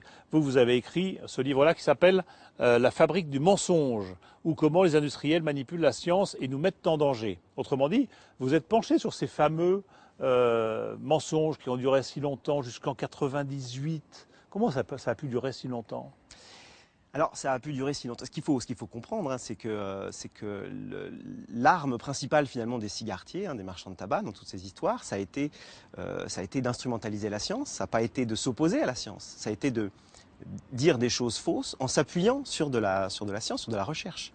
Ils ont réussi à financer de la recherche de distraction, c'est-à-dire par exemple de la recherche qui documentait les effets délétères de tout ce qui n'était pas le tabac et qui provoquait des maladies qui ressemblent à celles provoquées par le tabac. C'est qu'on finance des chercheurs, on l'a vu dans le reportage, on organise même des labos de recherche assez conséquents, avec beaucoup de moyens, mais pour chercher autre chose. Voilà, exactement. Et on finance des laboratoires même publics ou académiques, universitaires, des laboratoires qui ne sont pas des laboratoires industriels. C'est ça la beauté, la force finalement de ce qui s'est passé, c'est que c'était des chercheurs de grandes universités, d'organismes de recherche publics qui étaient financés par l'argent du tabac et qui n'avaient de cesse de trouver tout ce qui pouvait causer un cancer du poumon, une maladie cardiovasculaire et qui n'était pas lié à la consommation de cigarettes. Histoire de détourner l'attention, si je puis dire. Voilà, c'est de la distraction, c'est de la recherche de distraction. D'accord, ça s'est fait aux États-Unis, ça s'est fait partout dans le monde, y compris en France? Absolument. Des chercheurs français ont travaillé, consciemment ou pas, absolument, à innocenter l'industrie du tabac. Dès les années 80, Philip Morris a organisé en France et partout en Europe un projet, une opération qu'ils ont appelée l'opération White Coat, White Coat Project, ce qui veut dire l'opération blouse blanche. Et un petit noyau de scientifiques a été constitué en France, une dizaine de scientifiques, pas plus, et qui a eu pour mission, qui était secrètement payé, c'est-à-dire qu'ils ne déclaraient pas leur lien d'intérêt avec Philip Morris, et qui a eu pour mission, pendant des années, d'infiltrer la communauté scientifique et d'instrumentaliser en quelque sorte la recherche par exemple, pour prendre un exemple très concret, d'organiser des cycles de conférences sur la qualité de l'air intérieur, en faisant parler des scientifiques qui cherchaient sur tout ce sur les autres dangers, exactement, voilà, autres que le tabac. Exactement. Parler, je sais pas quoi, des acariens, de ce qu'on veut, voilà, de la poussière, surtout pas le tabac, du formaldéhyde, de tout ce qu'on veut, sauf du tabac. Donc ils trahissaient en conscience et pour récupérer un petit peu d'argent au passage, voilà, j'imagine. Voilà. Et bon, il y en a eu beaucoup, il y en a eu en France aussi. Est-ce que ça continue? Est-ce que ça continue? Un élément intéressant, c'est que dans les fameux documents du tabac, eh bien, on ne trouve aucun acte de décès finalement de ce projet White Coat, de ce projet blouse blanche. Et donc on ne sait pas si ça s'est arrêté ou pas. Ce qu'on sait, en revanche, de manière extrêmement claire, c'est qu'aujourd'hui, il y a des scientifiques, parfois des grands scientifiques, des gens qui sont galonnés, qui sont directeurs de recherche à l'INSERM, qui ont travaillé au Collège de France, des gens qui ont fondé la tabacologie française, des gens qui sont pneumologues et qui sont très courtisés par les médias aujourd'hui, et qui vous disent le tabagisme passif n'est pas un problème, qui vous disent la nicotine n'est pas addictive, et qui vous disent, par exemple, les substituts au tabac, les patchs, les gommes à mâcher, etc., qui aident les gens à s'arrêter de fumer, eh bien ça n'est pas efficace, ça ne sert à rien. Mais maintenant on sait. On sait quand même que c'est mortel, le tabac. On sait que le chiffre revient toujours, c'est un fumeur sur deux qui va mourir prématurément à cause du tabac. On le sait. Ça sert à quoi de mentir encore? Les lignes de front se déplacent. Hein. Aujourd'hui, il n'y a plus personne qui se bat pour dire, vous n'entendrez pas un seul chercheur ou scientifique, d'ailleurs ça fait longtemps, pour vous dire que c'est pas mauvais pour la santé, que c'est pas grave, etc. Mais les lignes de front se déplacent et par exemple, comme je vous le disais tout à l'heure, on trouve encore pas mal de gens qui vous disent la nicotine n'est pas addictive. Ou qui vous disent on peut fumer jusqu'à 45 ans puis s'arrêter et puis bon le risque disparaît, qui vous disent ça ne sert à rien d'essayer d'arrêter de fumer avec des substituts parce que ça ne sert à rien, parce que la nicotine n'est pas addictive en elle-même, etc. Ça, ce sont simplement des contre-vérités scientifiques. Vous y croyez à la fin du tabac ? La fin du tabac, je crois que, en tout cas Robert Proctor, là, qui a été interrogé dans votre sujet précédent, a cette théorie qui est que le premier pays qui interdira définitivement la consommation de tabac est la Chine. Parce que c'est un pays autoritaire, et puis c'est un pays qui est géré par des gens qui ont une formation un petit peu d'ingénieurs, de scientifiques, et qui se rendent bien compte de la parfaite inutilité et des dégâts provoqués par le tabac, dégâts qui sont aussi des dégâts économiques, hein, tout simplement. La Chine, dont on a suffisamment dit qu'elle était l'un des plus grands pollueurs du monde, après les États-Unis, et on se rend compte que c'est de là-bas que vient cette solution, entre guillemets, si c'en est une, qui est la cigarette électronique. Merci beaucoup. Merci Stéphane Foucard. Je rappelle votre livre, ça s'appelle donc La fabrique du mensonge, ou comment les industriels manipulent la science et nous mettent en danger sur ces mensonges qui ont duré aussi longtemps. Voilà, merci de nous avoir répondu. Merci. À tous ceux qui nous ont accueillis, que ce soit le fumoir de l'hôtel Lutetia, la terrasse du Café Beaubourg et bien sûr cette terrasse ici au Monde, l'une de ces terrasses où fumer est toléré. Merci à tous ceux qui m'ont aidé à préparer cette émission, que ce soit Michel Fine, Thomas Auro, Joël Bruyandet à la rédaction en chef, Lorraine Servant à la préparation des plateaux, Philippe Lallemand à leur réalisation. Je vous rappelle que vous pouvez nous rejoindre sur les réseaux sociaux, que la semaine prochaine, au lendemain du 8 mai, eh bien, on parlera bien sûr de notre mémoire qui quelquefois s'effiloche, mémoire sur ces années 40, qu'il s'agisse des Lebensborn, qu'il s'agisse de la bataille de France, qui a été une vraie bataille, non pas uniquement la défaite et la débâcle racontée, ou encore de ces Français qui se sont bien comportés, si je puis dire, pendant la guerre, et jusqu'à être reconnus comme des justes par l'État d'Israël. Voilà, la soirée n'est pas finie sur France 2, je vous laisse avec Aïda Touhiri et Grand Public. Dès maintenant, pour plus d'infos sur les reportages. Maintenant, on est à 800 ou 1000 parfois. 2 fois plus de cancers en 7 ans. Une hécatombe pour le chef du service pneumologie. Ces derniers temps, il voit défiler les malades du cancer. Jusqu'à 4 par jour, de plus en plus jeunes. Comme Agoun, 48 ans, qui vient d'apprendre qu'il avait un cancer très avancé au poumon. Qu'est-ce que vous ressentez? J'ai du mal à respirer. Ça fait combien de temps là? Bientôt 3 semaines. Vous vous sentez compressé quoi? Oui. Tenez, mettez ça. Ça va aller mieux. Pendant 30 ans, Agoun a fumé 2 paquets par jour. Vous étiez au courant des dangers du tabac? Ah oui. Tant que j'étais pas malade, je continue à fumer. Lui aussi est très inquiet. Le docteur Cartonneau, notre militant anti-tabac. Il vient régulièrement constater l'étendue des dégâts. Et pour lui, il est déjà trop tard. C'est une bombe à retardement. Bientôt, c'est l'État et la sécurité sociale qui vont prendre en charge toutes ces dépenses. Ça va devenir un fardeau trop lourd. D'autant plus lourd que le nombre de fumeurs n'arrête pas d'augmenter. 500 000 Indonésiens meurent à cause du tabac chaque année. D'ici 20 ans, ce chiffre sera multiplié par 4.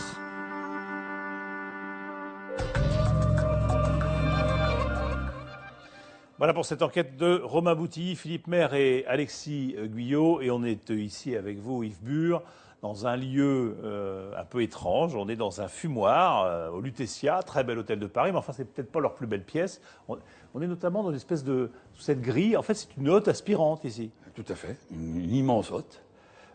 Un peu dorée parce que c'est au Lutetia. C'est assez surprenant quand même. Bon, ça ne donne pas vraiment envie de fumer de voir des lieux comme celui-ci. Alors vous êtes ancien député UMP du Bas-Rhin, vous êtes le président de l'Alliance contre le tabac qui fédérait une trentaine d'associations, dont la Ligue contre le cancer. Et puis, c'est un petit peu à vous qu'on doit l'interdiction de fumer dans les lieux publics. Interdiction radicale, c'est vous qui en avez fait la proposition en 2005, donc c'est à vous qu'on doit des lieux comme celui-ci. Comment vous réagissez en voyant ce sujet-là en Indonésie, avec ce môme de 2 ans qui fume, avec cette façon de soigner le cancer par la fumée du tabac? C'est la mainmise de l'industrie sur un pays tout complet. C'est le fait que les pays maintenant en voie de développement sont la proie de ces grandes compagnies. Ici, nous essayons de nous en sortir. Là-bas, ils sont encore en plein dedans. Vous vous rendez compte, 2 millions de morts prévus dans les prochaines années en Indonésie. Ils sont ce qu'on a connu il y a 20-30 ans. Il y a 20 ou 30 ans, voilà, c'est ça. Alors, je disais que la consommation de tabac avait légèrement baissé au premier trimestre 2013, puisqu'on en est à moins 2,5 en valeur. Dans votre pays, vous devez nous prendre pour des fous. Mais bon, ça marche. Je vois des progrès. Il est plus calme. Le tabac qui guérit, le tabac qui tue. À l'hôpital de Persabattam de Jakarta, c'est une autre réalité qu'on nous présente. Regardez. Voilà le cœur, la rate, le poumon gauche, le poumon droit. Et vous voyez là, il y a quelque chose. On était à 500 cancers par an avant 2005. Maintenant, on est à 800 ou 1000 parfois. 2 fois plus de cancers en 7 ans. Une hécatombe pour le chef du service pneumologie. Ces derniers temps, il voit défiler les malades du cancer. Jusqu'à 4 par jour, de plus en plus jeunes. Comme Agun, 48 ans, qui vient d'apprendre qu'il avait un cancer très avancé au poumon. Qu'est-ce que vous ressentez? J'ai du mal à respirer. Ça fait combien de temps là? Bientôt 3 semaines. Vous vous sentez compressé quoi? Oui. Tenez, mettez ça. Ça va aller mieux. Pendant 30 ans, Agun a fumé 2 paquets par jour. Vous étiez au courant des dangers du tabac? Ah oui. Tant que j'étais pas malade, je continue à fumer. Lui aussi est très inquiet. Le docteur Cartono, notre militant anti-tabac. Il vient régulièrement constater l'étendue des dégâts. Et pour lui, il est déjà trop tard.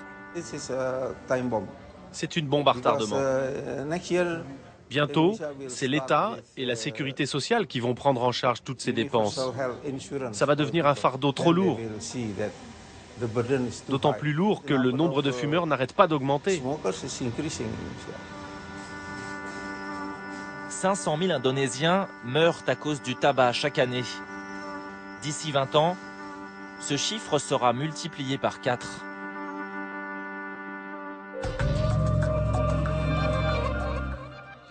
Voilà pour cette enquête de Romain Boutilly, Philippe Maire et Alexis Guyot. Et on est ici avec vous, Yves Bure, dans un lieu un peu étrange. On est dans un fumoir au Lutetia, très bel hôtel de Paris, mais enfin, c'est peut-être pas leur plus belle pièce. On est notamment dans une espèce de... sous cette grille. En fait, c'est une hotte aspirante ici. Tout à fait. Une immense hotte, un peu dorée parce que c'est au Lutetia. C'est assez surprenant quand même. Bon. Ça ne donne pas vraiment envie de fumer de voir des lieux comme celui-ci. Alors vous êtes ancien député UMP du Bas-Rhin, vous êtes le président de l'Alliance contre le tabac qui fédérait une trentaine d'associations, dont la Ligue contre le cancer.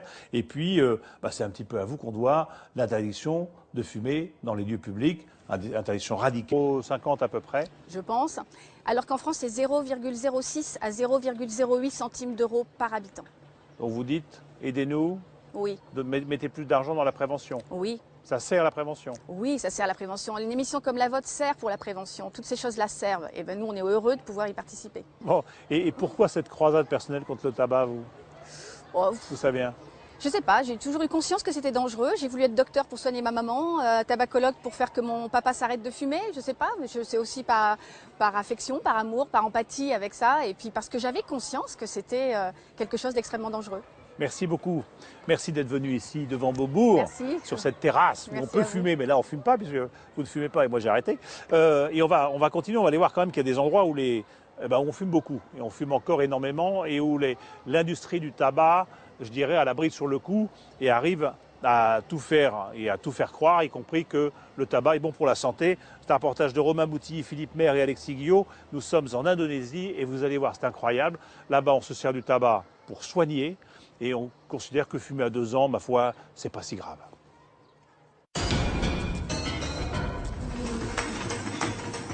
Devant nous, sur la moto, la famille Rizal, le père, la mère et le petit Aldi.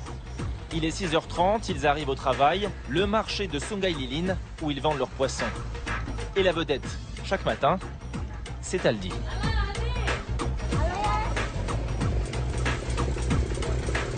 Sur le marché, il est devenu la mascotte. Il faut dire qu'avec sa démarche assurée de petit homme, il ne passe pas inaperçu. Sa mère en est très fière, pourtant il y a encore peu de temps, il lui a causé beaucoup de soucis. Ah, c'est un enfant adorable aujourd'hui, surtout depuis qu'il a fait sa cure de désintoxication. Hein, qu'est-ce que tu fais aujourd'hui? Tu fais des sourires? T'es gentil? Une cure de désintoxication, c'était il y a 3 ans. Le voici Aldi. À l'époque, il n'a que 2 ans. Cette vidéo diffusée sur Internet a fait le tour du monde. Image surréaliste d'un bébé enchaînant cigarette sur cigarette avec la gestuelle d'un vieux fumeur. Autour de lui, personne ne semble trouver ça choquant. Le gamin ira même jusqu'à fumer 2 paquets par jour. Ses premières cigarettes, Aldi les aurait fumées sur le marché pendant que ses parents travaillaient. Allez-y, entrez, entrez. À l'époque, ni l'un ni l'autre n'ont vu leur bébé devenir fumeur, disent-ils. Qui lui a donné sa première cigarette? Direct dans le cerveau. L'Indonésie, 245 millions d'habitants. Ici, 2 hommes sur 3 vivent la cigarette vissée à la bouche avec une devise. Pour passer une bonne journée, 2 paquets de clopes, une allumette. Quand je fume pas, j'ai la gorge toute sèche, toute sèche. Au bord des routes, sur les écrans géants, à la télévision, ici la cigarette s'affiche partout. L'industrie du tabac est omniprésente et surpuissante. Dans ce pays où on fume encore dans les lieux publics et où les enfants peuvent s'acheter des cigarettes, la plupart des habitants n'ont aucune conscience des dangers du tabac. Certains utilisent même la cigarette pour soigner des maladies. Voyage au cœur d'un pays sous nicotine. Kudus, le berceau du tabac sur l'île de Java. Au petit matin, les Russes remplissent, ça fourmille. Un balai de minibus jaune rempli à ras-bord d'ouvrières par milliers. Toutes vêtues du même uniforme, toutes travaillent pour la même industrie. Le tabac, les usines de tabac. On roule à la main, on coupe, on met dans les paquets. Une centaine d'usines se sont implantées ici et font travailler 75% de la population. Principalement des femmes, mieux payées qu'ailleurs, 100 € par mois, et très fières de fabriquer des cigarettes. Regardez, c'est des feuilles de tabac, c'est beau, non? Ça fait 10 ans que je travaille ici, 10 ans. Dans ces vastes entrepôts, dont l'accès nous est interdit, plus de 1000 ouvrières, des petites mains. L'industrie du tabac, 2e employeur du pays. Ceux qui ne sont pas encore embauchés rêvent un jour d'y travailler. À la fin de l'année, qui veut aller travailler dans une entreprise de cigarettes? Nous sommes ici dans un centre de formation entièrement financé par l'argent du tabac. Abdi Sajad en est le directeur. Il forme les futurs salariés des manufactures de tabac, mais pas seulement. Mécanique, couture et même coiffure. Le tabac finance tout. T'as fait ton soin? Ça se passe bien? Ça te va bien, dis donc.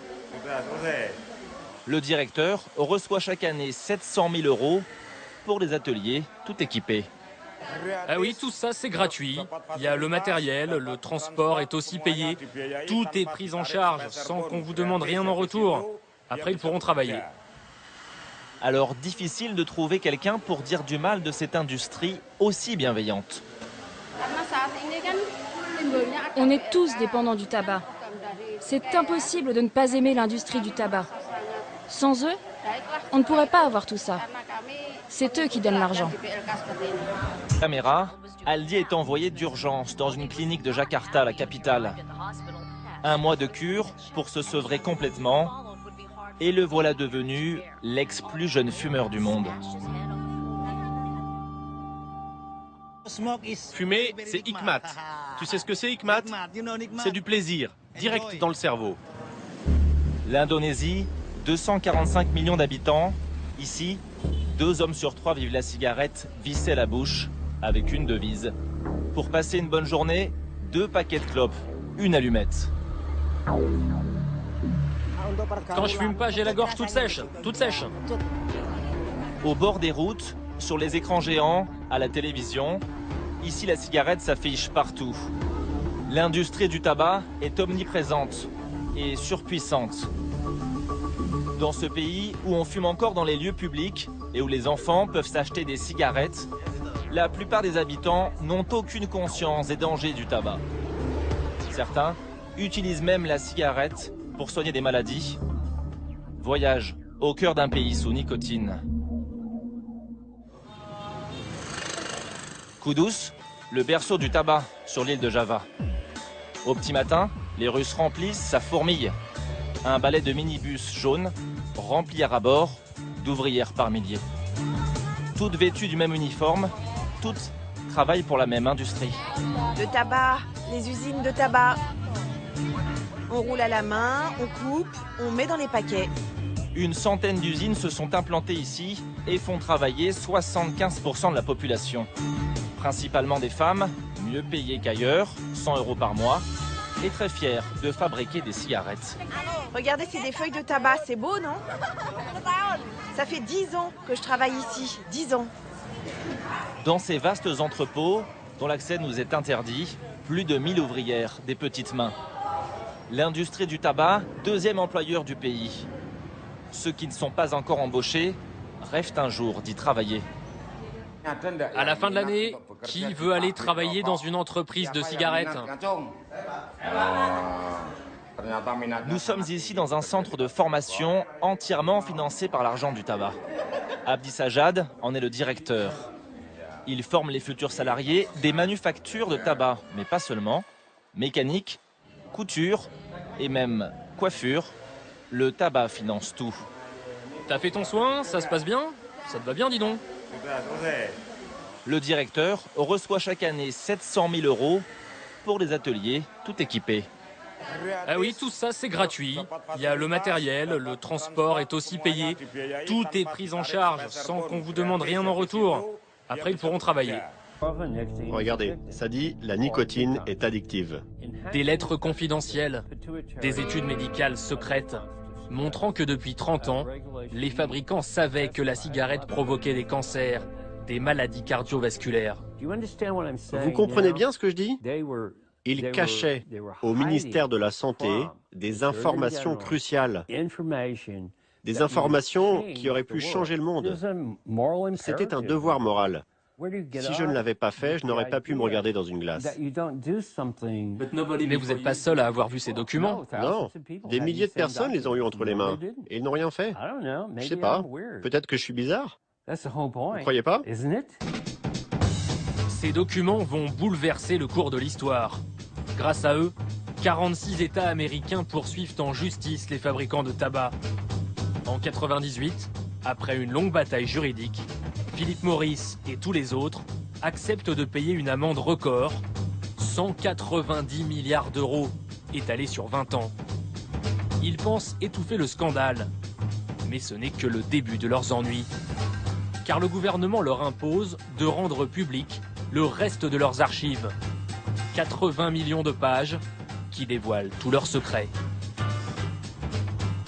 À San Francisco, un homme épluche ses documents depuis 15 ans. Robert Proctor est devenu la bête noire des fabricants de tabac. La cigarette, c'est vraiment un produit qui ne sert à rien. Fabriqué par des mafieux. Vous vous rendez compte, ils arrivent à vendre un produit dont la plupart des gens, même les fumeurs, préféreraient se passer. Robert Proctor nous emmène dans un centre de recherche unique au monde, créé spécialement pour étudier les archives du tabac. Les voilà. Sur ce mur, on a affiché nos plus belles perles. Des perles comme ce contrat secret. Vous voyez là, c'est une lettre signée par Sylvester Stallone en 83. Pour 500 000 $, il s'engage à fumer dans au moins 5 de ses films. Pour analyser ces documents, le centre emploie une vingtaine de personnes à plein temps, tous chercheurs, tous militants. Ouais, on est des vieux compagnons, des vieux guerriers. On traque la même bête féroce. Par sécurité, les originaux sont conservés dans des bunkers dans tout le pays. Ils ont été numérisés pour faciliter les recherches. Ces millions de pages ont permis à Robert Proctor de mettre à jour les stratégies cachées des industriels, comme lors du lancement de la cigarette light. I can't seem to find a cigarette I can stay with. This one tastes harsh. That's easy to fix. Try one of my cools. I think you'll like them. Dans les années... En Floride, 8000 fumeurs ont porté plainte. Mais certaines affaires durent depuis des années. Ce jour-là, c'est un vieil homme qui vient au tribunal. Sa femme est morte d'un cancer du poumon. Pour cette affaire, les industriels ont dépêché une vingtaine d'avocats. Face à eux, un témoin clé, Robert Proctor, notre spécialiste des archives. Depuis des années, il sillonne les États-Unis. Il a déjà témoigné dans une trentaine de procès. Et cette fois encore, il a apporté ces fameux documents secrets. Allez-y, lisez le premier paragraphe, s'il vous plaît. Il est écrit « La cigarette contient des composants qui provoquent le cancer ». Est-ce qu'on peut dire que l'industrie du tabac a mis en place une conspiration pour cacher ces informations? Oui. À la sortie, l'industrie du tabac ne fait aucun commentaire. Désolé, je peux rien vous dire.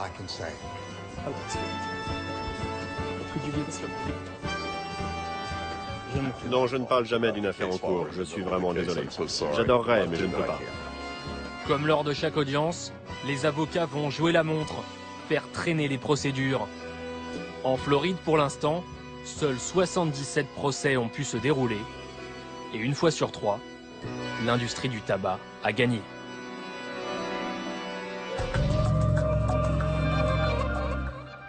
Voilà pour cette enquête d'Olivier Sibyl, de Raphaël Durosel et de Michael Bozo. Et nous sommes ici avec vous, Stéphane Foucard, dans un lieu encore réservé aux fumeurs, puisque c'est le principe de ces plateaux qu'on fait. Nous sommes sur la terrasse, l'une des terrasses du journal Le Monde, et vous êtes journaliste au Monde. Terrasse donc où on peut fumer. Vous avez écrit ce livre-là qui s'appelle La fabrique du mensonge, ou comment les industriels manipulent la science et nous mettent en danger. Autrement dit, vous êtes penché sur ces fameux mensonges qui ont duré si longtemps, jusqu'en 98. Comment ça a pu durer si longtemps? Alors, ça a pu durer si longtemps. Ce qu'il faut comprendre, hein, c'est que l'arme principale finalement des cigarettiers, des marchands de tabac dans toutes ces histoires, ça a été d'instrumentaliser la science. Ça n'a pas été de s'opposer à la science. Ça a été de dire des choses fausses en s'appuyant sur de la science, sur de la recherche.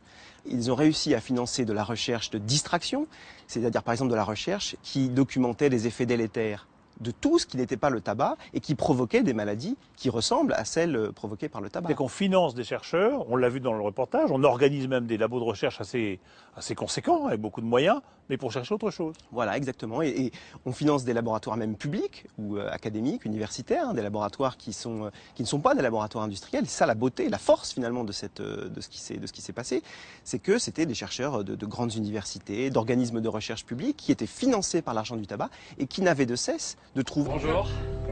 Aux États-Unis, tout le monde l'a oublié. Pourtant, son histoire est digne d'un roman d'espionnage. Là, c'est moi dans le Wall Street Journal. À la fin des années 80, alors qu'il travaille comme juriste pour Brown & Williamson, un des plus grands fabricants de tabac, il tombe sur des documents confidentiels qu'il décide de voler. C'est moi, ça? Je m'en souviens plus. C'était pas du vol, on ne peut pas voler la vérité. Voilà, c'est ça que je leur ai dit. À l'époque, sa méthode est plutôt artisanale. Il utilise une ceinture de sudation, comme celle-ci.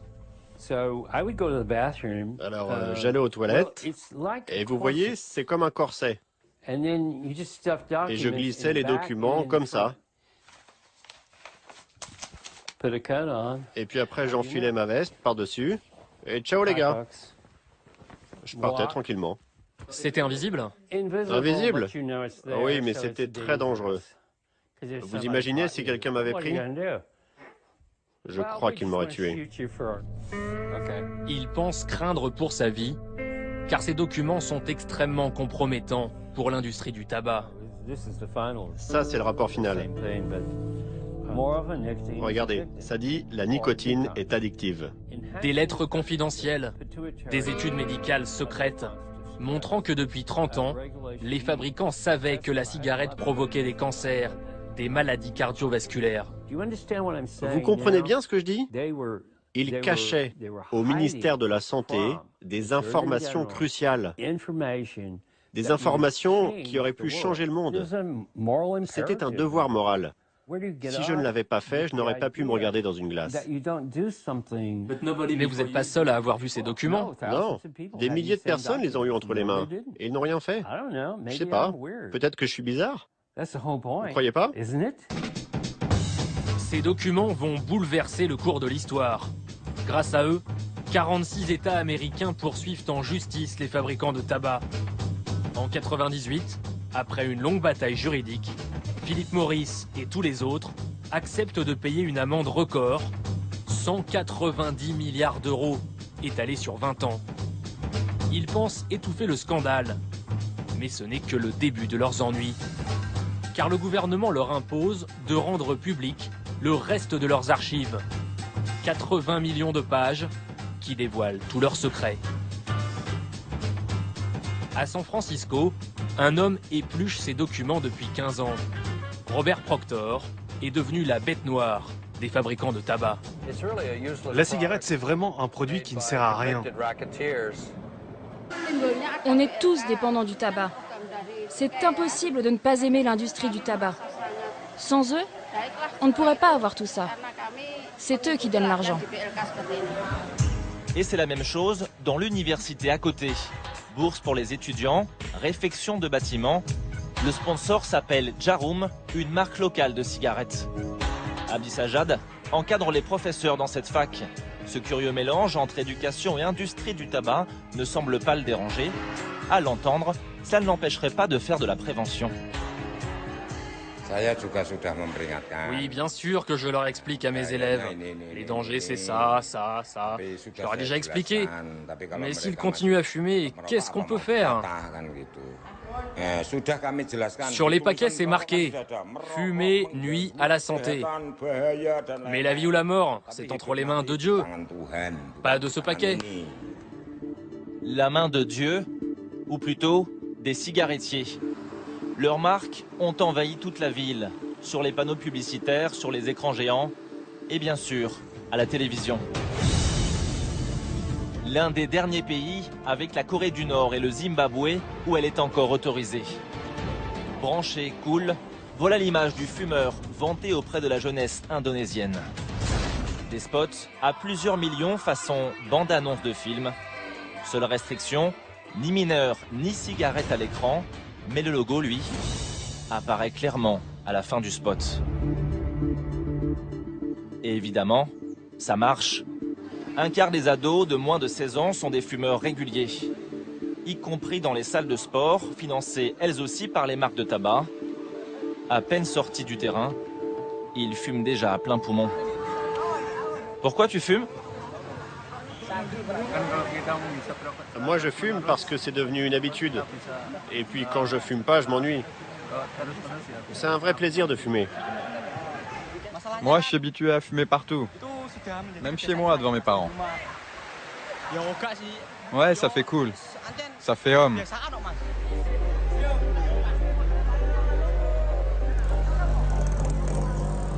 Dans ce pays, les militants anti-tabac ne sont pas légion.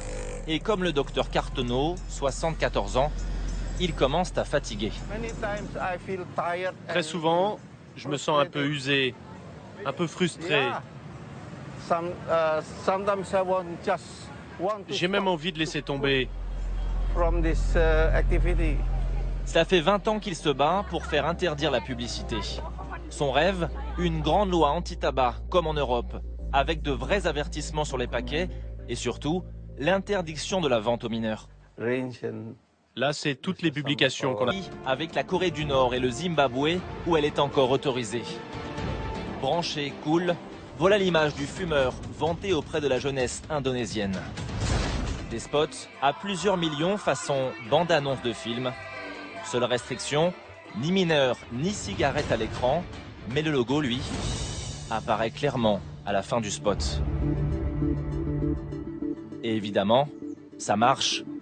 Un quart des ados de moins de 16 ans sont des fumeurs réguliers, y compris dans les salles de sport, financées elles aussi par les marques de tabac. À peine sortis du terrain, Il fume déjà à plein poumon. Pourquoi tu fumes? Moi, je fume parce que c'est devenu une habitude. Et puis, quand je fume pas, je m'ennuie. C'est un vrai plaisir de fumer. Moi, je suis habitué à fumer partout. Même chez moi, devant mes parents. Ouais, ça fait cool. Ça fait homme.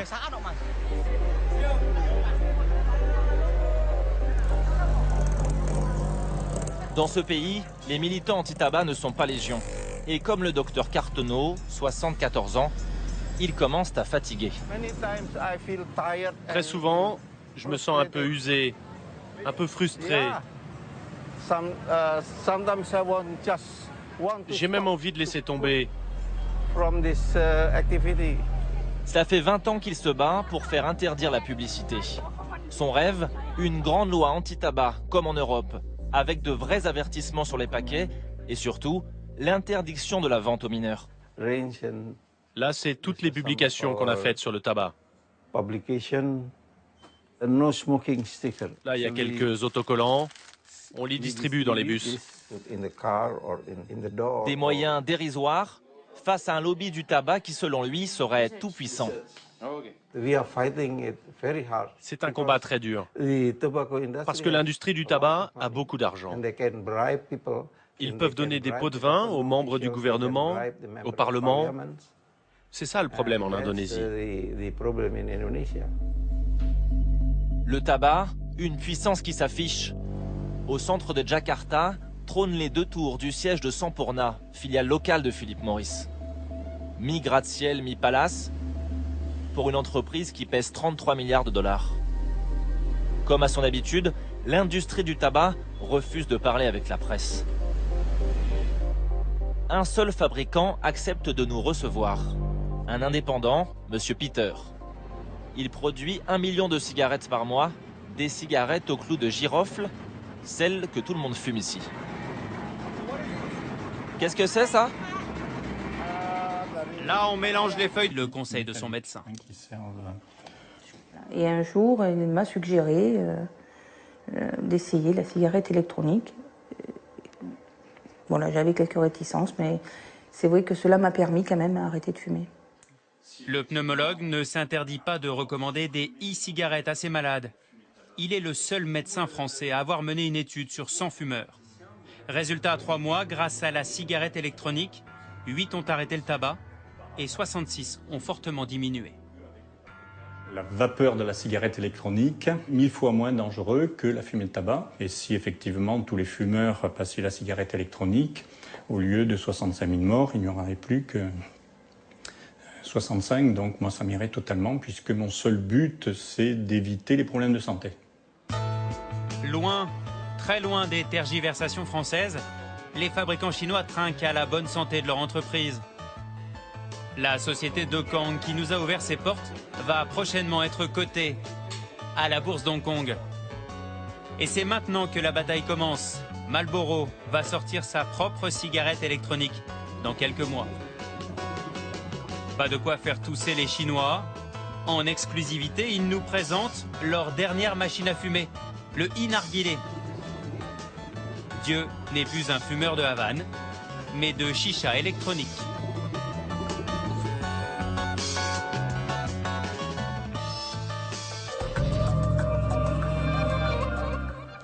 Voilà pour cette enquête de Romain Verlet, de Didier Dahan et de Olivier Broutin. Et on est ici avec vous, docteur Agnès Delrieux, sur cette terrasse du Café Beaubourg, devant Beaubourg. Mais pourquoi cette terrasse? Évidemment parce que c'est l'un des seuls lieux où les fumeurs peuvent encore fumer.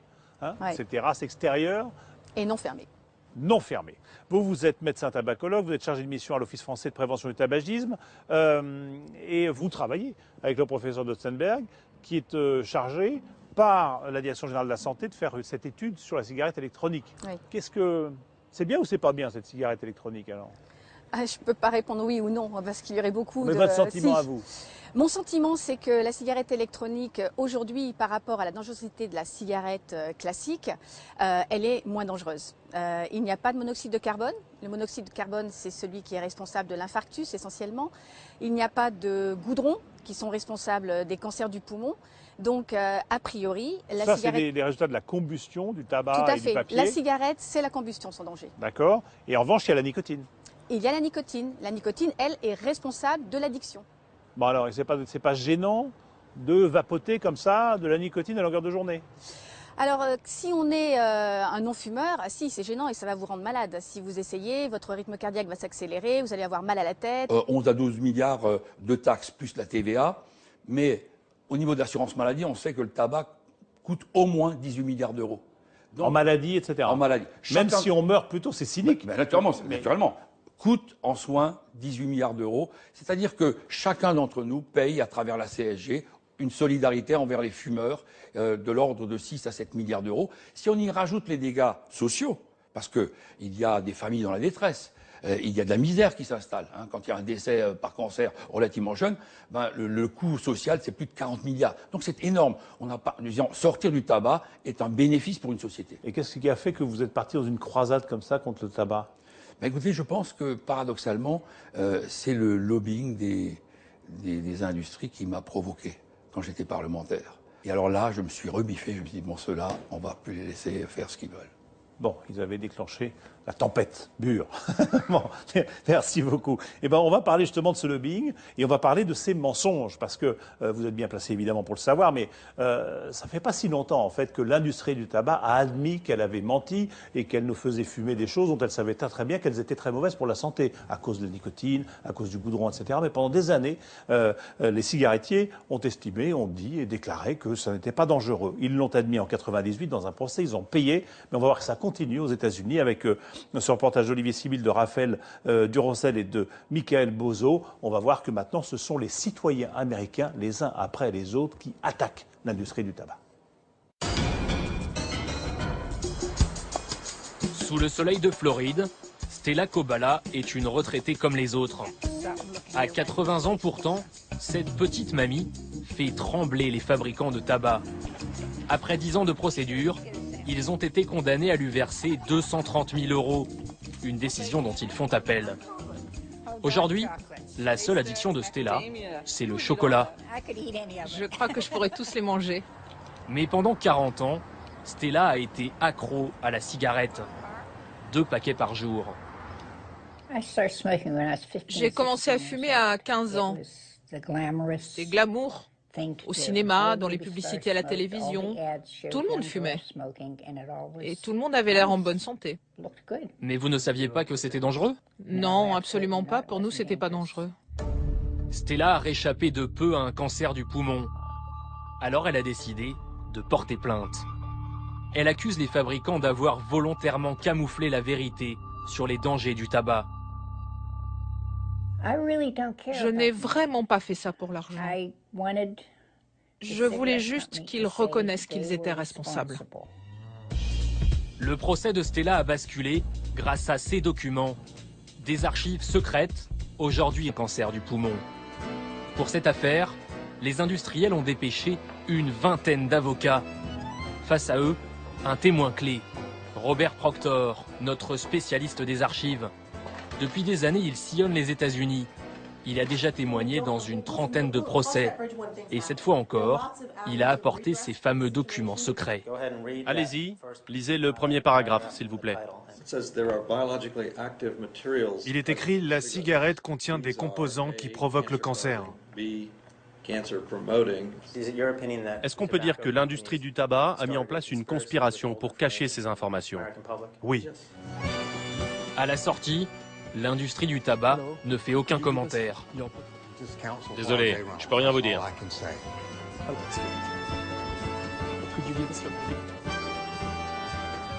Non, je ne parle jamais d'une affaire en cours. Je suis vraiment désolé. J'adorerais, mais je ne peux pas. Comme lors de chaque audience, les avocats vont jouer la montre, faire traîner les procédures. En Floride, pour l'instant, seuls 77 procès ont pu se dérouler. Et une fois sur 3, l'industrie du tabac a gagné.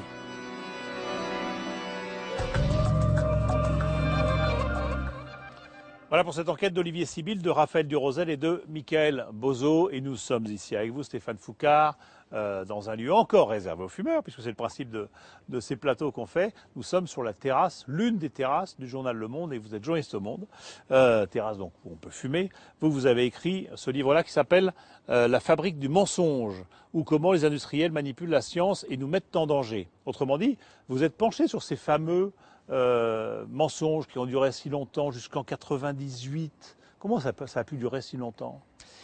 Alors, ça a pu durer si longtemps. Ce qu'il faut comprendre, hein, c'est que l'arme principale finalement des cigarettiers, hein, des marchands de tabac, dans toutes ces histoires, ça a été d'instrumentaliser la science. Ça n'a pas été de s'opposer à la science. Ça a été de dire des choses fausses en s'appuyant sur de la science, sur de la recherche.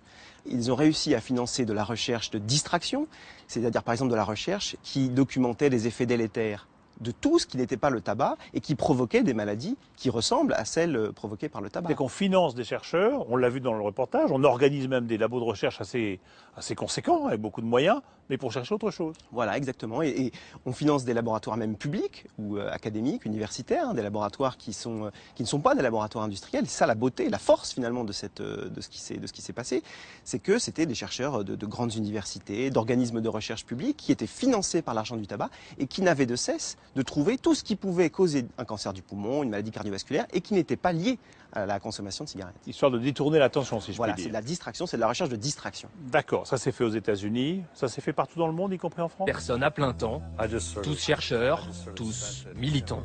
Ouais, on est des vieux compagnons, des vieux guerriers. On traque la même bête féroce. Par sécurité, les originaux sont conservés dans des bunkers dans tout le pays.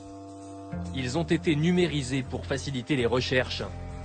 Ces millions de pages ont permis à Robert Proctor de mettre à jour les stratégies cachées des industriels, comme lors du lancement de la cigarette light. I can't seem to find a cigarette I can stay with. This one tastes harsh. That's easy to fix. Try one of my cools. I think you'll like them. Dans les années 70, présentée comme plus fine ou plus légère, la cigarette light est censée attirer une nouvelle clientèle. Dans leur rapport interne, ils expliquent qu'ils ciblent des cadres de plus de 35 ans, des gens surtout qui se préoccupent de leur santé. Ils appellent ça le nouveau marché des gens à rassurer.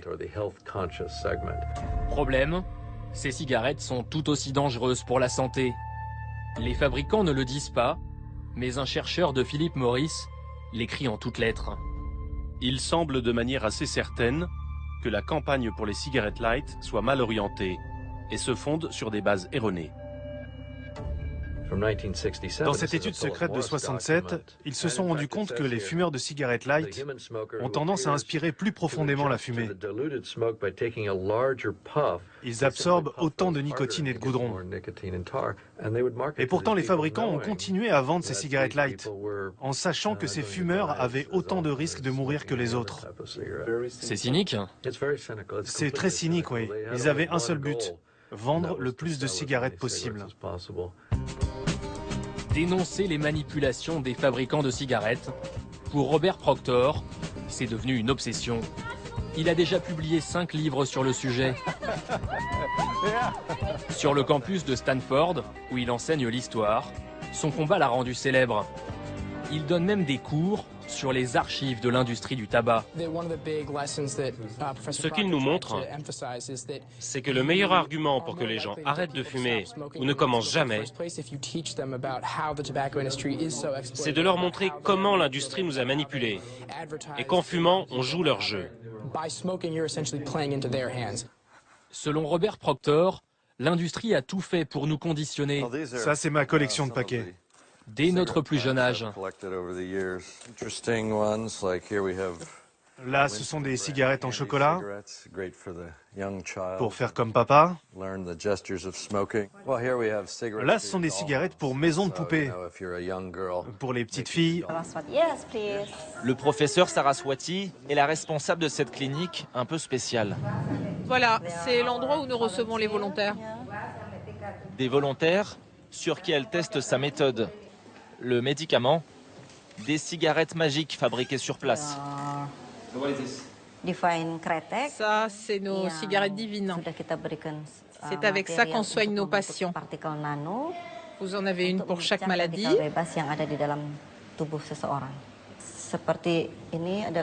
Celle-là, par exemple, c'est pour le cancer. Du tabac pour guérir des maladies graves. Dans cette salle de soins, un jeune autiste de 7 ans. Donc là, on prépare le patient, on le masse pour dilater les pores de la peau, pour atteindre les tissus à l'intérieur. Ça va faciliter l'extraction des produits toxiques quand on appliquera la cigarette pour faire sortir le poison. La suite du traitement, nous pouvons y assister, mais pas la filmer, sauf en caméra cachée. Un soi-disant thérapeute aspire la fumée d'une cigarette à l'aide d'une seringue et l'applique sur le corps du jeune autiste.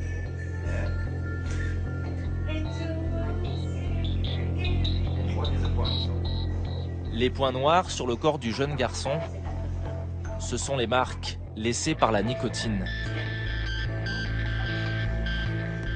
Dans la pièce d'à côté, cette fois, on souffle de la fumée de cigarette dans les oreilles d'un bébé de 2 ans pour soigner une inflammation des amygdales.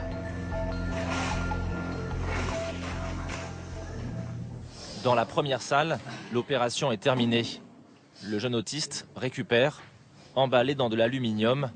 Sa mère est à ses côtés.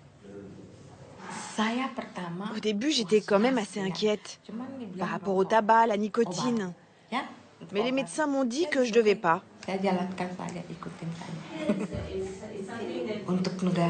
Je sais que vous, dans votre pays, vous devez nous prendre pour des fous. Mais bon, ça marche. Je vois des progrès. Il est plus calme. Le tabac qui guérit, le tabac qui tue. À l'hôpital de Persabatam de Jakarta, c'est une autre réalité qu'on nous présente. Regardez. Voilà le cœur, la rate, le poumon gauche, le poumon droit. Et vous voyez là, il y a quelque chose. On était à 500 cancers par an avant 2005. Maintenant, on est à 800 ou 1000 parfois. 2 fois plus de cancers en 7 ans. Une